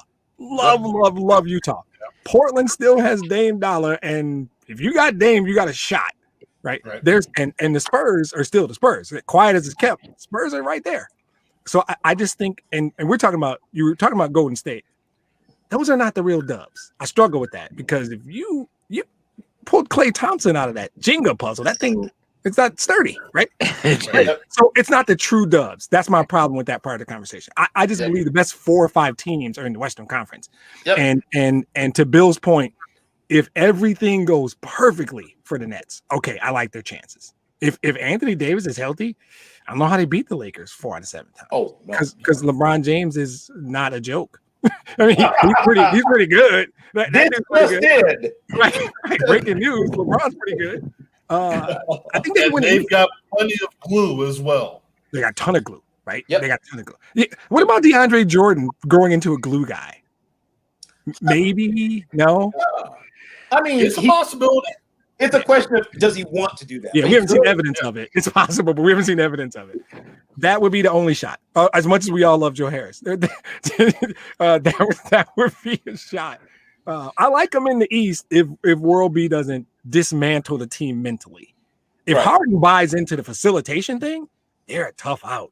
They're going out of the East. They're going to be a tough out. I still think the best team's in the West, though. Yep. Yeah. Well, like I said, I mean, I don't know how you could trust the Nets, especially if they have to play any type of defense. If you're going to have a shootout like the All-Star game and somebody wins home court advantage, then maybe you might want to go with the Nets. If they switch the playoff format to 5-on-5 course, they have a real shot. They do. Demetrius, I want you to Red on now at halftime and.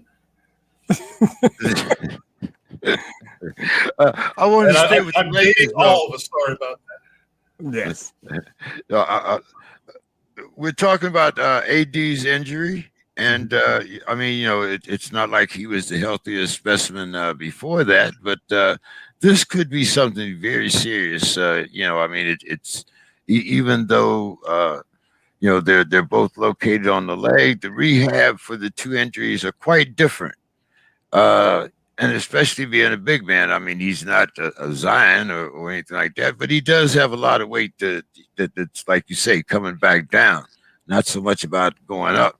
Yeah. But what do you think about the seriousness of AD's injury? And do you think that he'll be back at full speed before the playoffs? I struggle with history tells us big men and lower leg injuries, right? It is whether it's foot, ankle, Achilles. This is a calf strain. If I'm not mistaken, the calf strain concerns me more than anything because that is jumping and landing. That is running. That's pretty much walking, getting in the bath. Everything you do, you are kind of utilizing that muscle. So the calf strain concerns me because my understanding is the only way to heal is just sit down, bro. You got to just sit down and rest. That thing, you don't get to work and light practice and walkthroughs. No. You just got to sit down, and a man of that size, if he stops working out for a few days, he's gonna put on some LBs because he's not gonna stop eating, right? So shutting him down is not an option for a lot of reasons, and it's just tough to rehab. My guess is he's gonna at some point do what athletes do. I'm good enough, and he's gonna try and play through it. My fear is a re-injury. I don't know that he's going to be back at full strength this year. And that's going to be unfortunate because it could cost them. I lower leg injuries on men over 6'7" scare me. History says that those things don't go well. And what impact do you think that this is going to have on the Lakers to repeat? Because, I mean, LeBron's the man, but now you time management is kind of went out the window. Yeah. LeBron's a cyborg. I don't want to hear LeBron getting tired. I don't even buy that. I've never bought that. I don't ever want to hear any crap about load management and resting. LeBron can do whatever LeBron wants to do until he doesn't want to do it anymore. The real thing is I really like Utah and the Clippers, by the way, but I really like Utah as a team, the way they're constructed. I love what Utah does. So it's going to impact them. I think without AD, Utah can beat them. I think the Clippers might be able to beat them. And I have a mad love for Dame Dollar himself. Portland's a good team. Damian Lillard is a beast. And so I think it's tough. I think with him healthy, they're still the favorites. With him 80%, they're still a tough out, but they can be beat. If he's not really good, I think Utah or the Clippers could get him.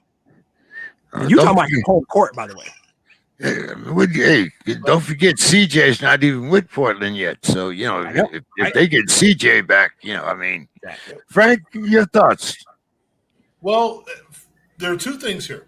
One, you're looking at Anthony Davis, who is a big man, but he's a mobile big man. Yeah. And if you've ever had ankle, calf, Achilles, any of those problems, like you said, getting in and out of the shower is tough, let alone getting up and down the floor. And because his game deals with mobility, so big man just goes there and pushes around a couple of times, moves somebody, throws a couple elbows, little jump hook, and then he walks down the floor. That's one thing. He gets in and out. He guards the entire floor. He guards the entire lane, and he steps out and hits threes. If you were to put a pedometer on him and watch what he does the entire game, you would be astounded because he does a lot. And without that mobility, it's going to be very tough. And then that takes us into how does that get the Lakers going to where they go or where they want to go? Understand something, that with AD, they can play anybody. It doesn't matter. They can be the first seed. They can be the third seed. They can be the eighth seed. It doesn't make a difference. Without AD, now you start looking at matchups. Yeah. Do you want to match up, for example, Denver without him? Right. Who's going to guard Jokic? Yeah. What are you going to do there? Now with AD, that's not a hard matchup because he can match mobility for mobility. He's more mobile than Jokic, and he can watch him out of the perimeter. That's not going to be a problem. But now, who takes him? You're looking at, say, Utah. How are you going to attack Gobert? Can you attack Gobert? Because with AD, you can take him outside. Yep. But now you're not going to have anybody to stretch him, and now those nice, simple drives to the hole aren't going to be there. And I don't care how great LeBron is, that dude's 7'2" and is knocking stuff away. So there are a lot of different things. So now you have to start worrying about matchups. Who are you going to play? So now you have to be the one seed.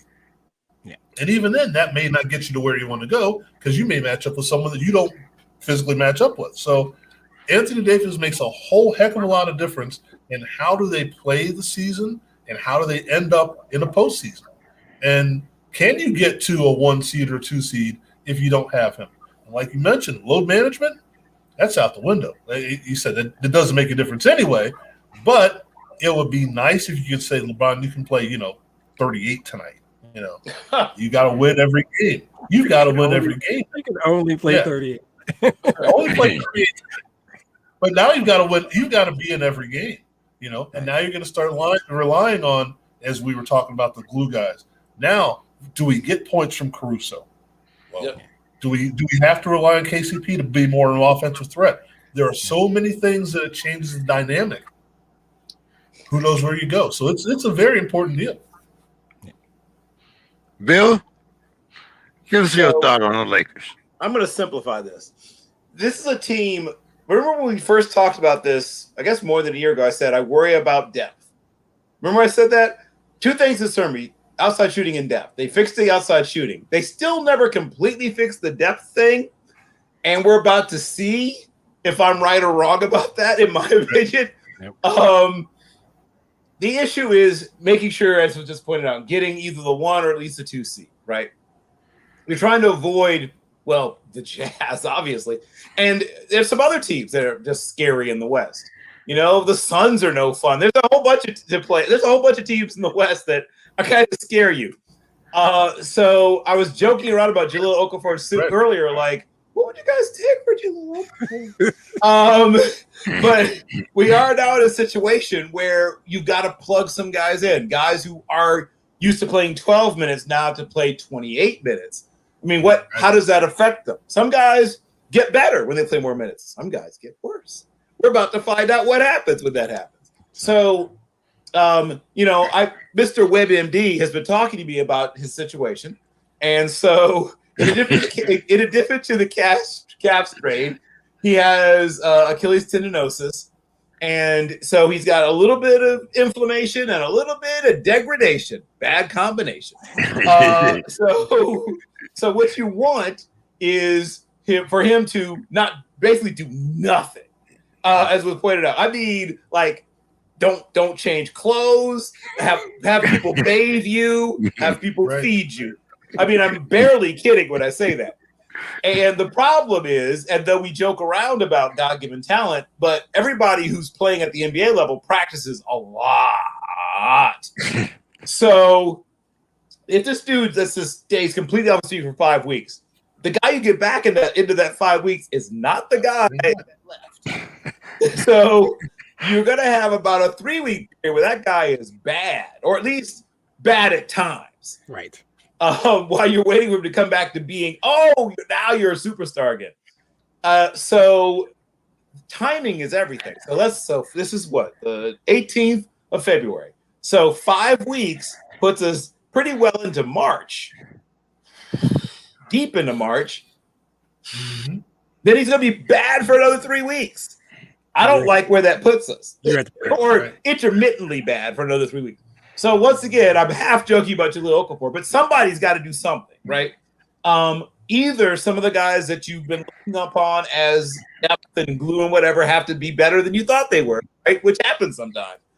You're better than I thought you were. It happens. Or you need to make a move. Either way, it's going to be, kind of threading the needle a little bit, because by the time he's starting to hopefully not suck again, you might already be, into the playoffs at that point. So it's gonna be exciting stuff in the kind of queasy way. Right. You're gonna be down 3-0 to Memphis when he starts getting right.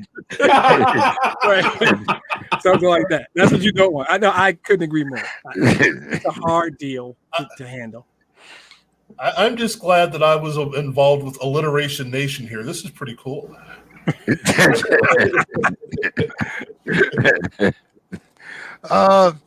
Let's talk about Lamarcus Aldridge. We were talking about San Antonio. Frank, while we got you, what's your thoughts? Has he lived up to the hype? Is he still in the league? Look, okay, now that's a shot that I didn't need to make. Right. But here's the thing about Lamarcus Aldridge. Lamarcus Aldridge has been a very fine, serviceable player in this league for a long time. I think it was the number 2, number 3 pick in this draft. But he's never been a superstar. And he's never wanted to be a superstar. He wasn't even a superstar in college. He had some good players around him in Texas. So, he's never been that guy. So when you put him on the Spurs, that's cool. You don't have superstars with the Spurs. And suddenly the Spurs become a team bereft of other guys, even though they're still pretty decent, But now you say, we're hyping him to be the next. No, he's who he's always been. I think the hype was overdone, because you know what you're going to get. You're going to get 18 and 12 from him, which isn't bad, but he's not going to do it in a dominant way. But you're not going to get 18 and 12 from him if no one else is playing. If he's got to do it on his own, it's not going to happen. But if the rest of the team is doing what they're supposed to do, you can count on him for those numbers. But not if the rest of the team he's got to carry the team. That's not what he does. That's kind of always how it was, wasn't it? That's who he was. That's what I thought. Yeah. Yeah, exactly. He is what we talked about earlier when we talked about Carson Wentz going from Philly to Indiana. Lamarcus Aldridge is a Portland or San Antonio star. Exactly. He's a star in San Antonio and Portland. He's like you said, he's 18-12. That's what he's always been. That's what he's done since he's gone to San Antonio. That's what they asked for when they asked for him from Portland. And to Frank's point, he's never going to be anything else. But guess what? 18-12 in that league is pretty dang good. For 14 years, you could give me 18-12. You're going to make a ton of money, and you're a pretty good player. So there's no shade to throw at him at all. I don't think whatever the hype was. I think the problem was Tim Duncan was leaving. He was. People had this thing in their head. He's going to fill. He was never Tim Duncan. He was never going to fill Tim Duncan's shoes. What you got from him was, to Frank's point, 18-12, solid dude. He's going to give you 76, 75 games a year. He's going to be there. He's going to show up. He's not going to cause a bunch of trouble. And he's just solid and dependable. And I think he was that in Portland, and he's been that in San Antonio. I would have loved to have Lamarcus Aldridge as a Piston. Let me put it that way. For sure. I would take him in a heartbeat. 18-12 is not easy to do for 12 straight years. That's not easy to do. So I'm an Aldridge guy. I think to your point, what happened is you lose Duncan, you lose Ginobili, you lose Parker. Now we're starting over. Kawhi's gone as well. So we decided to hang our hat on this guy when he's not a hang your hat kind of guy.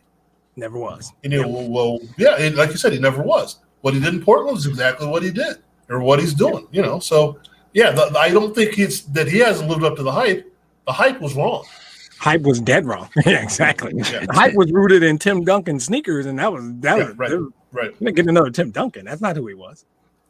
I like Aldridge. I always have.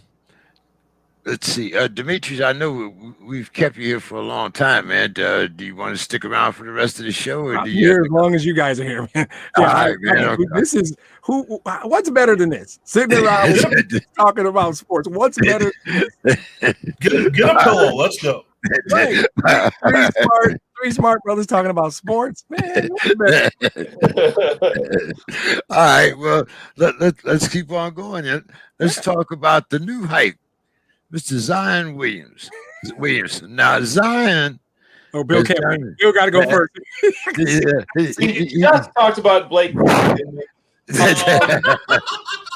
mean, I feel like I've seen this movie before.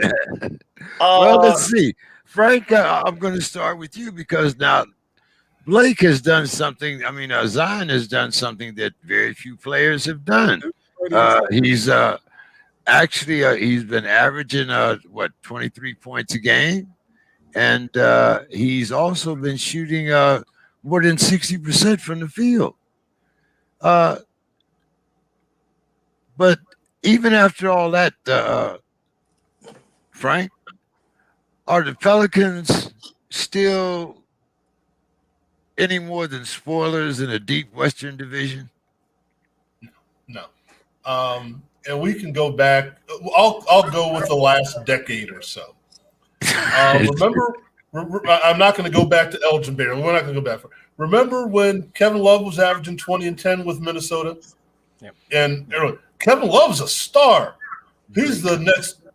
When Chris Bosh was going 20 and 10 for Toronto, and we were saying he's a future Hall of Famer. Let's temper this just a little bit, okay? When you're on a team that's not really getting anywhere, now they're improving. Don't get me wrong, they're improving. But when you're not there, I'm not saying it's easy, it's the NBA. No one gets away with anything easily in the NBA. But in the NBA, on each team, depending upon how it's configured, someone's going to get numbers. Now, again, I've been throwing dirt on Zion for a while, and I'm going to stop doing that because he's still a young brother. I don't know what he's going to do. I really don't. But the idea that he has reached this exalted status because he did something here and he did something there, let's look at the entirety of the team and who else is balling on that team. And I use that word for a reason. Who else is balling on that team? And we'll see where we go from there. Now, can they be something? Possibly. You never know. A lot of young kids on that team that can turn into something. But the alpha is going to show out. And we're seeing it in Milwaukee right now. Giannis is Giannis. Don't get me wrong. He's a stud.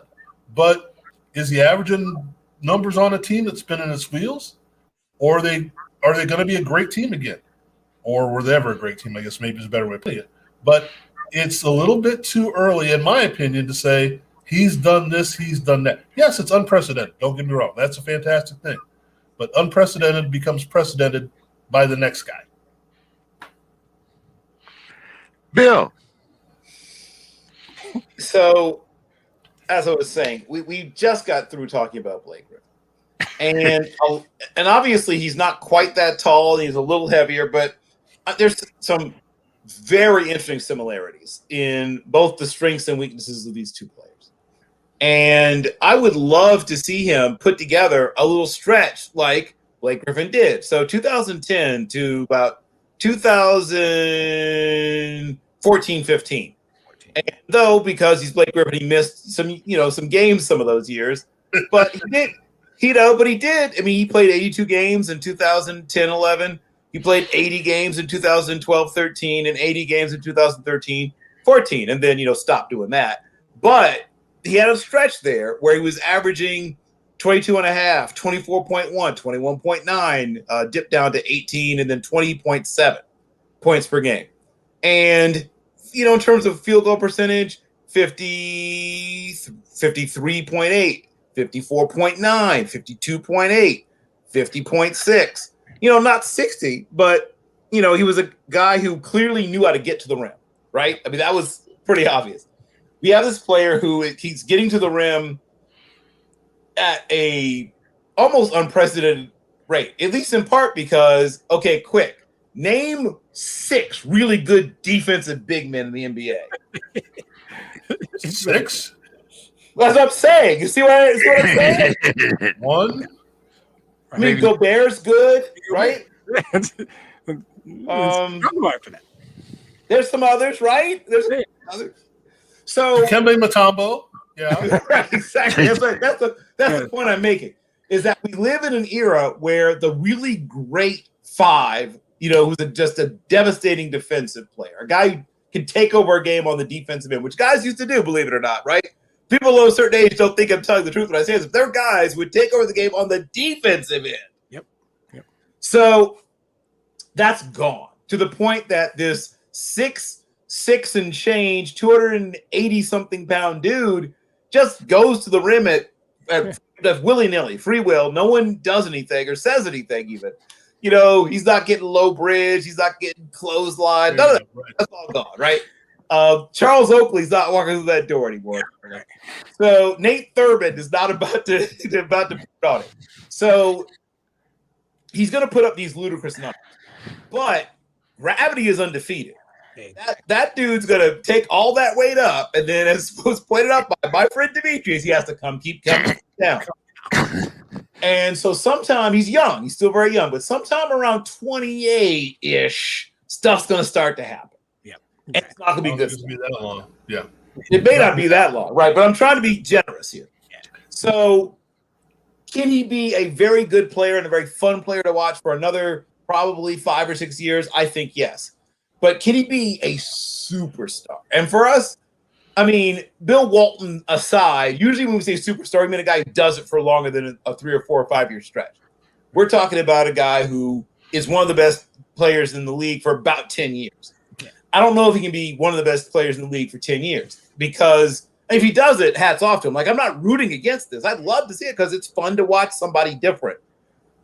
Oliver Miller didn't play like this, right? So it'd be fun to see somebody with this very different body type become a great, great, great player. Gary Trent didn't quite pull this off. So it would be cool to see that happen, but I'm not betting on it. I don't think the statistics support it. I think you're dead on. And he's 280. He's 280. Yeah. Right? Yeah. He's 40 pounds bigger than Blake Griffin on his best day. He's the second heaviest player in the NBA, right? The body isn't meant to do that. And by the way, for the record, best player on that team's name is Brandon Ingram, by the way. Yes. One point I want to make. That's actually the best player on that team. If he doesn't develop something else to his game, right? The league, like you said, I wish Rick Mahorn was playing right now, but he's not. So he could understand he should not be getting these free passes. But at some point, if teams will scheme him out of the game.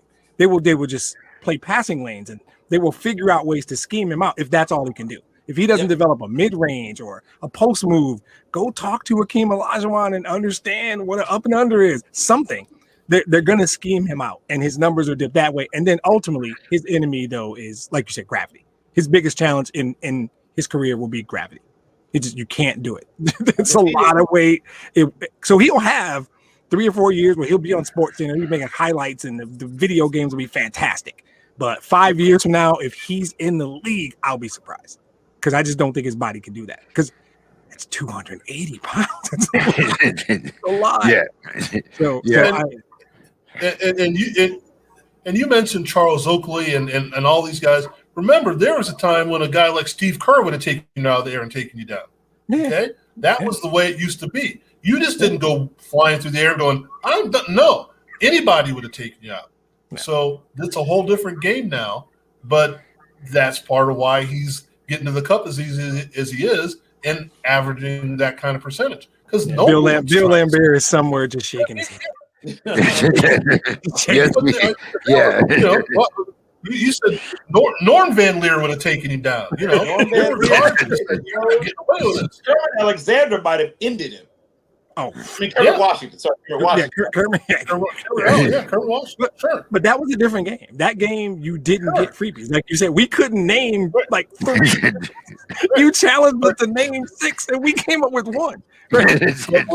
When we throw up the unprecedented numbers, it's because it's so much easier to get to the hole now than so much easier to get to the hole. And all he does is dunk, and that's all he does is dunk. I mean, if he doesn't develop a better game, well, and maybe he won't. But if he ever starts to take outside shots, that number's coming way down. Sure, even if that number's coming down. Right now, that number is 60 because he's just alley-ooping and dunking on people because he's walking through lane. So, I mean, that number's coming down in the game of horse. Right. So I understand why the number is what it is, but to Bill's point, defense isn't a really big part of today's game. So, guys, we got to talking so much here, I kind of ran out of time. But I'm going to cover a couple NCAA basketball here. Dimitri, March Madness. It's going to be a lot different than what we're used to seeing. Yeah. What's your thoughts? Is it going to be safe? So it's going to be painful for me because I bleed green and white, and I have 3 framed pictures. Right, Muhammad Ali is one. My dad's the other, and Tom Izzo is the third. So it's going to be tough for me, right? Without Michigan State there. But I think the same thing can be said for like Duke and North Carolina. I think it's going to be the most exciting. I feel like they're trying not to call it a tournament. They're calling it a bubble event, is what I keep hearing. Like they're trying to stay away from the word tournament. So I'm going to call it a bubble event. I think it's going to be exciting. I think mid-majors are going to be making noise. Love Gonzaga. Baylor might be the best team in all of this, by the way, because Baylor can defend. Gonzaga can score the basketball, but Baylor can defend. They defend like Michigan State teams. So I like Baylor. If you made me pick somebody now, I'd probably go Baylor. And then the Big Ten's got like 4 teams that are just going to be there making noise, messing with people. I can't talk about the one team in Ann Arbor, so I won't even insult you guys and mention them. But Iowa might have the best player in the country. Ohio State is no joke, and Wisconsin always seems to be able to just like be in the way. I think it's going to be a fun, exciting bubble event. I think we're going to call them upsets, but I don't think there'll be upsets. I think it's going to be very even, exciting games. But Baylor can defend, and I come from the Tom Izzo school of college basketball. The key thing, though, is the big difference. Somebody asked me why Izzo was so great in the tournament once. When you have your schedule in the regular season, you can scout and prepare for a game in 6 days, right? In the tournament, that second game, you got a day. You might not even have a day. You might get to do a walkthrough. And nobody, well, very few people are better than Tom Izzo at getting a team ready in 24 hours. That's why he's had so much tournament success, 8, 9 Final Fours, all that. The tournament is a different deal. And like the team in Ann Arbor is a good example. They look cute and all, whatever. The tournament's a different deal. Baylor can defend and defense travels. Defense plays well in bubbles, plays well on the road. Defense is good everywhere. So my shorter answer is I love Baylor, like Gonzaga, and the Big Ten teams are going to make some noise. One of those Big Ten teams will be in the Final Four.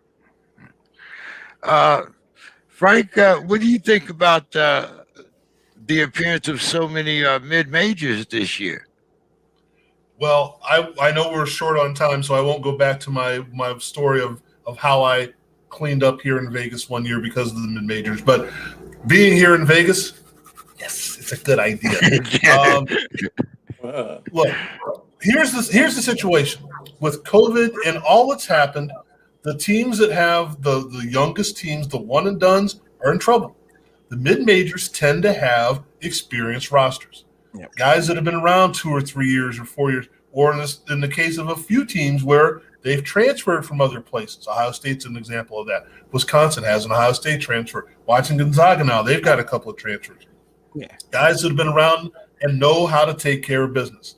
And this is the problem that I see, and we've mentioned this before, with the North Carolinas, the Dukes, the Kentuckys, the Kansases, where you're almost always young and you haven't had a chance to be coached in this particular way. Michigan State's the same way. That, usually you might have some veterans, but you also have you should still have Jaren Jackson on your team, for example, and you don't. So that's going to be tough. Now, this is where you have to scout and sit down and watch. Matchups are going to be very important because of the mid-majors, because you're going to have teams that run, teams that shoot, teams that defend, teams that have playmakers, teams that have one guy. You're going to have to figure that out. The Belmonts from the years before, you're going to say, wait a second, now I see what's happening here, and they've got a chance because you now have teams that are pretty much unscouted because you haven't seen them, or at least you haven't seen them face-to-face. The preseason tournaments, those things that we usually have, we didn't have as many of those. So it's really wide open, and I think it's fantastic for the game. Again, you're probably not gonna have Duke.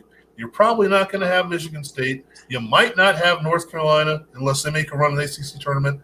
It's a possibility you might not have Kansas, though they've made a little bit of rebound lately. So that opens it up for 4 or 5 teams that usually get shut out. Yep. And let's not forget how conference tournaments play out, because you've had teams that have seen only that team for the better part of the last couple of months, where they haven't played outside of conference that much.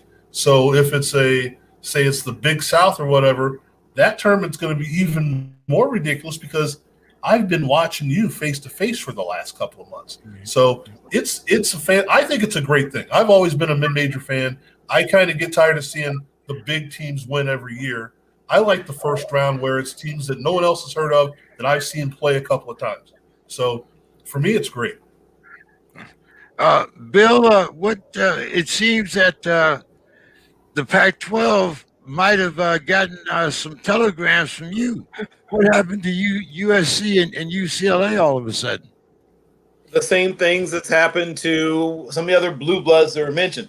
Oh, and Demetrius, watch out for UVA. If you like teams that play maybe not the prettiest, but basketball that travels, basketball that doesn't go into slumps, basketball that makes it hard for other teams to play basketball, watch out for UVA. Yeah. But back to what you were asking me. The same thing happened to a lot of the other blue bloods we just talked about. Now, obviously, the one and done things don't hurt USC as much, but they've tried to be a team that built around these AAU. I know I keep taking shots at it, but these kids that play a certain brand of basketball that seems to be propagated by AAU coaches. Yeah. I'll put it that way. And walk around it. I'm trying to find a way because I don't want to sound like I keep taking shots at the same thing the same way. But the fact is that when you don't build a team, we talked about glue guys, right? A lot of these teams don't have a lot of those guys who average 5.2 points and 1.8 steals and 2 rebounds and 2 assists, but they hit that clutch shot or they take that charge at the right moment. Or they do, you know what I mean? Like those guys that hey, where's Brent Barup when you need him? So when you look at when you look at the way some of these teams are constructed, there are all these kids that were superstars when they were 14. Yep. And they don't know how to not be the star. And now there's 12 of them. Yep. Right. Right? And they all think they're going to be lottery picks. And they all play like they think they're going to be lottery picks. So And who's setting the screens? Who's setting the screen? Yeah. Right. Exactly. You can't Where's your all Brian be Sloan at, LaMelo, right? You can't all be John Wall. You can't all right. So even the quote unquote good teams are running into this, right? We see the teams that used to be built the quote unquote right way struggling with this. Duke is struggling with this. Now, UVA doesn't have this problem, right? Baylor is not having this problem. And, Gonzaga isn't having this problem. So, when we talked about how Butler and some of the other teams, are built, they aren't worried. They don't have all these kids that have been told that they're the next whoever since they were in 8th grade. And so when your team has 8 or 9 guys who think they're superstars, right? It is difficult, not impossible, because Kentucky sometimes manages to make it work, but it's super difficult to make it work. Yeah. And once again, remember I talked about how everything has to go right for the Nets? When you are Kentucky, when you are some of these teams, everything has to go right. Some of these kids, 6 weeks into the season, do realize, oh man, I need to rebound and get back on defense, right? The light comes on for some of them. And if that happens for enough of them, you can really have something. But if the light doesn't come on, if week 6 just makes them think, man, these guys suck, I need to shoot more, right? Because that's what happens. Some of the kids, the light comes on and they realize, hey, I really need to coach. Now I see what coach has been screaming about in practice. And some of them think, look, I'm out of here in a year anyway. I need to get my numbers. So it all depends. When that team goes to a slump and you lose a couple of games back to back in week 6, and now you're, instead of being, now you're 5-2, you're 5, now you're 6-3. Your team can either pull together or pull apart.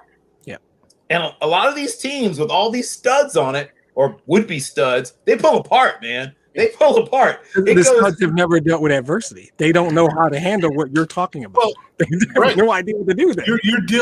You end up spending most of your time not dealing with the 5 stars you have on the floor, the 5-star recruits you have on the floor, but you're dealing with the 5-star recruits you have on the bench.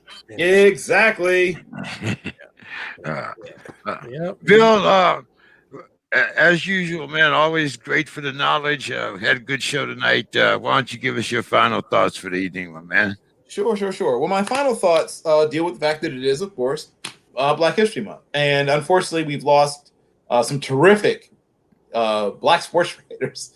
The most recent one being Therese Paylor. Yeah. And so I've been thinking about, and I've been writing about, for those who follow me on Twitter, if you click on the Black Football History Month hashtag, you'll see a lot of very important things that have happened in the history of Black football. And for Black Americans, a lot of our people we don't even associate with football got to be where they were because of football, right? I mean, Jesse Jackson and a bunch of others were football players. And, Brud Holland and Thurgood Marshall, right? A bunch of guys that we don't even think of as athletes. A lot of who they became because of their early athletic careers. Either it gave them a chance to go to college, or it just gave them an opportunity to see what it took to make it in a tough, competitive world. And so when I think about this particular month, obviously the shortest month of the year, but this month where we celebrate our history, our culture, our struggle, and our triumphs, I think about the role particularly that sports has played in this. I mean, my father's big hero growing up was Jackie Roosevelt Robinson, who it made the Hall of Fame and was probably his 3rd or maybe his 4th best sport. He was an Olympic class long jumper. He was an amazing running back. At 5'11 3/4 and 207 pounds, he was a spectacular dunker. Maybe the best basketball player on the whole West Coast at one point, or certainly one of them. And in sort of a crazy fun fact, one of the guys that reintegrated the NFL, who was a teammate of his at UCLA, was Kenny Washington. Kenny Washington was actually considered a better baseball player than Jackie Robinson. If you look at the scouting reports of the day and all that good stuff, and of course, who knows what would have happened if Jackie decided to play football and Kenny decided to play baseball. I mean, how different do we talk about these two men? So much of our history, I mean, it's true of other people too, but particularly Black Americans. We have accomplished so much at least in part because we were denied opportunities in other areas. So we accomplished so much in athletics, even though very often these doors were shut to us and nailed shut in some cases. When I see what Althea Gibson and people like that did, when I see what Calvin Pete and Lee Elder did, when I see, there's so many great Negro League ball players. I could literally do an entire series of shows about Negro Leaguers who should be in Cooperstown in the Hall of Fame who aren't. And don't take my word for it. Like, look to see what Ted Williams said about Ted Double Duty Ratcliffe, right? Who won 244 games as a pitcher in the Negro Leagues and also was a tremendous catcher, hence the name Double Duty. He would be a guy that literally would pitch one half of a double hitter, then catch the second half of it, hit 2 home runs. And Ted Williams said that one of the best handful of ball players he ever saw was Ted Ratcliffe. Ted Ratcliffe's not in the Hall of Fame. Wow. So I hope in this month, when we celebrate our history, our culture, our struggle, and our triumphs, we look to remember some of those people that have unfortunately maybe not been remembered, and we celebrate them, and hopefully some of them get the recognition they deserve. Yeah. Well said. Well said. Thank you, Bill. Frank, your final thoughts. Well, if you noticed in the background behind me, it's an empty baseball stadium. And more importantly, it's an empty minor league baseball stadium. Now, I understand that people aren't as enamored with baseball as they used to be as when I was growing up. But baseball is very important to me. Even though I was awful, I still love the game of baseball. And the fact that there are 2 reasons why these stadiums are going to be empty this year. One is because of COVID, which is, that's the way it is. That's what we have. I understand that. But 2, baseball has contracted with minor league baseball, or Major League Baseball, I'm sorry. Minor league baseball is now being contracted, and a lot of teams are going away. Now, I understand the financials of this, and that's understandable. However, there are things that we have to consider. Some of these minor league parks and minor league teams are very integral to their communities and how they get along during the summer. Some people work during the summer for the baseball season to make money and then do other things on their own after that. That's very important. And when we just signed a player to a $340 million contract, you have to understand that maybe an 1/8 of that or a 16th of that could have kept 2 or 3 teams in the San Diego Padres farm system afloat. So not to say that Fernando Tatis Jr. didn't get that money, shouldn't have got that money, didn't earn that money. That remains to be seen, but he will earn that money. But to say we need to figure out a better way to keep the game alive, to keep things going better for the people in their communities that rely on that, because we just cut jobs. Not only cut teams, we cut jobs. And a lot of people rely on that, not just the people inside the stadium, but the game day experience, what happens outside the stadium. And it didn't seem like we really, Major League Baseball went, just get rid of it. They should have found a way. And I think baseball is very important, maybe not as important as it used to be, but it's very important to where we should be, and I'm just not that happy about it. Well, thank you so much, Frank, and we appreciate, as always, you coming by every week, man. Look forward to talking to you next week. Demetrius, I hope you enjoyed your time here with us. And we didn't harass you too much, but give us your final thoughts for the evening, and we hope you'll come back. Yeah, sure. First and foremost, I will come back as often as you guys want me. There was fewer things I enjoy more than this. 3 brilliant, intelligent brothers talking about sports, enjoying this. It was fantastic. I'll come back anytime you want me to. In this time this month, I think for me, I want to recognize actress, director. You guys probably know who she is. You've probably seen the film I'm talking about. Her name is Regina King. She has produced a film that if you guys have not, and I imagine you have, I will say that One Night in Miami touched me, inspired me. These 3 influential Black men, and I think it's kind of crafted. There was a meeting. I read 2 Ali biographies that says there was a meeting, and Malcolm's biography says there was a meeting. I don't know if it happened this night, and I don't know if this is exactly how it happened, but I honestly don't care. It was so well done. You see the individual, I'm going to use the word struggles, of these four men dealing with their time, who they were, what their place in the world was. Muhammad Ali at the precipice, Cassius Clay at the precipice of becoming Muhammad Ali and literally struggling with, am I doing the right thing? Is it, am I a Muslim or am I a member of the nation, and everything that goes with that? Because that wasn't easy. He knew there would be sacrifice coming. And I don't know that there's a sacrifice that costs anyone more than them stripping him for 3 years in the middle of his career. Because quite frankly, Cassius Clay was the only GOAT. I don't use GOAT for anybody else. There's no GOAT quarterback. There's no GOAT anything else. There's one GOAT, literally one GOAT. Sam Cooke, within his industry and what he was doing, which is widely not well known. I got to be honest, I didn't understand it. The movie opened my eyes to that, right? Jim Brown, I'm more than just a football player. That he was struggling with, where do I go now? Am I almost a slave? They're paying me to basically kill myself. It was so well done. The individual stories in and of themselves were phenomenal. Obviously, Malcolm at a time where he literally knew his death was coming. And how do you get up every day and function and be productive and help people when you know your days are numbered? Not you think or suspect. You basically know your days are numbered. So all four stories in and of themselves were fabulous. The story was well done. I want to just shout out Regina King for doing it, for telling it the way she told it. And anyone who hasn't seen it, I've seen it 3 times and I'm going to watch it a 4th time. And that's me. But Bill talked about his Jackie Robinson. My dad, it was Muhammad Ali. Muhammad Ali. I have a massive, one day maybe I could show you guys a drawing of Muhammad Ali in my office.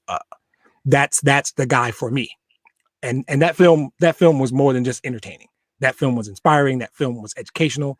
That was a tribute to African American history in a phenomenal way. Those 4 guys.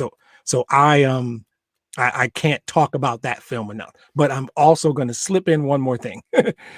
Best single acting performance I've ever seen. Delroy Lindo, The Five Bloods. If Spike can't do a movie under 3.5 hours, so if you don't have time, don't do it.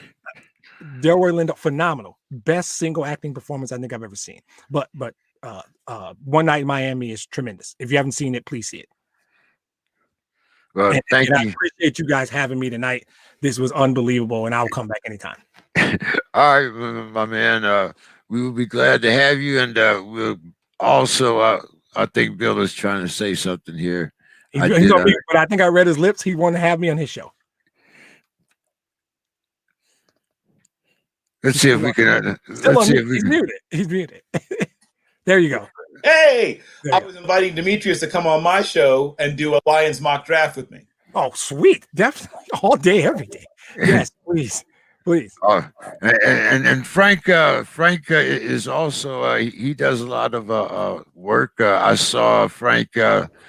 Frank, you found some people that I will admit in Division II and Division III. I was looking. You had a lady from softball. I mean, you have a sports network, so you might as well give it your plug before you get out of here. Yeah, please. Well, right now we're working on a lot of different things. We're doing our history sports series, so and also a women in sports series as well. So that one's been fun. We're going back and talking to some of the men we've talked to before. We're trying to get an idea of what the mindset is right now about, are we going to have the Olympics? How are you preparing for the Olympics? How is that going to work? So there's a ton of things. It's sports, man. There's so many things that you can tackle. So we're just trying to attack it from all edges, and hopefully we'll come up with more interesting stuff. And Dimitri, I know I mentioned you about your podcast, but you didn't. So why don't you give it a plug before you leave too?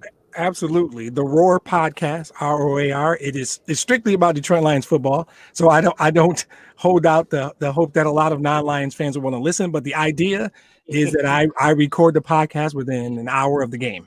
It is to get that real reaction, that cathartic thing that I go through after every game, no matter what. My producer just said one day, why don't we open a microphone and talk about it? So we hit some social media posts of fan reaction right after the game. We break the game down. We dip into some history and what's coming next. This past season was pretty exciting because we fired our coach, our GM, and we did all kinds of things. But it is never dull.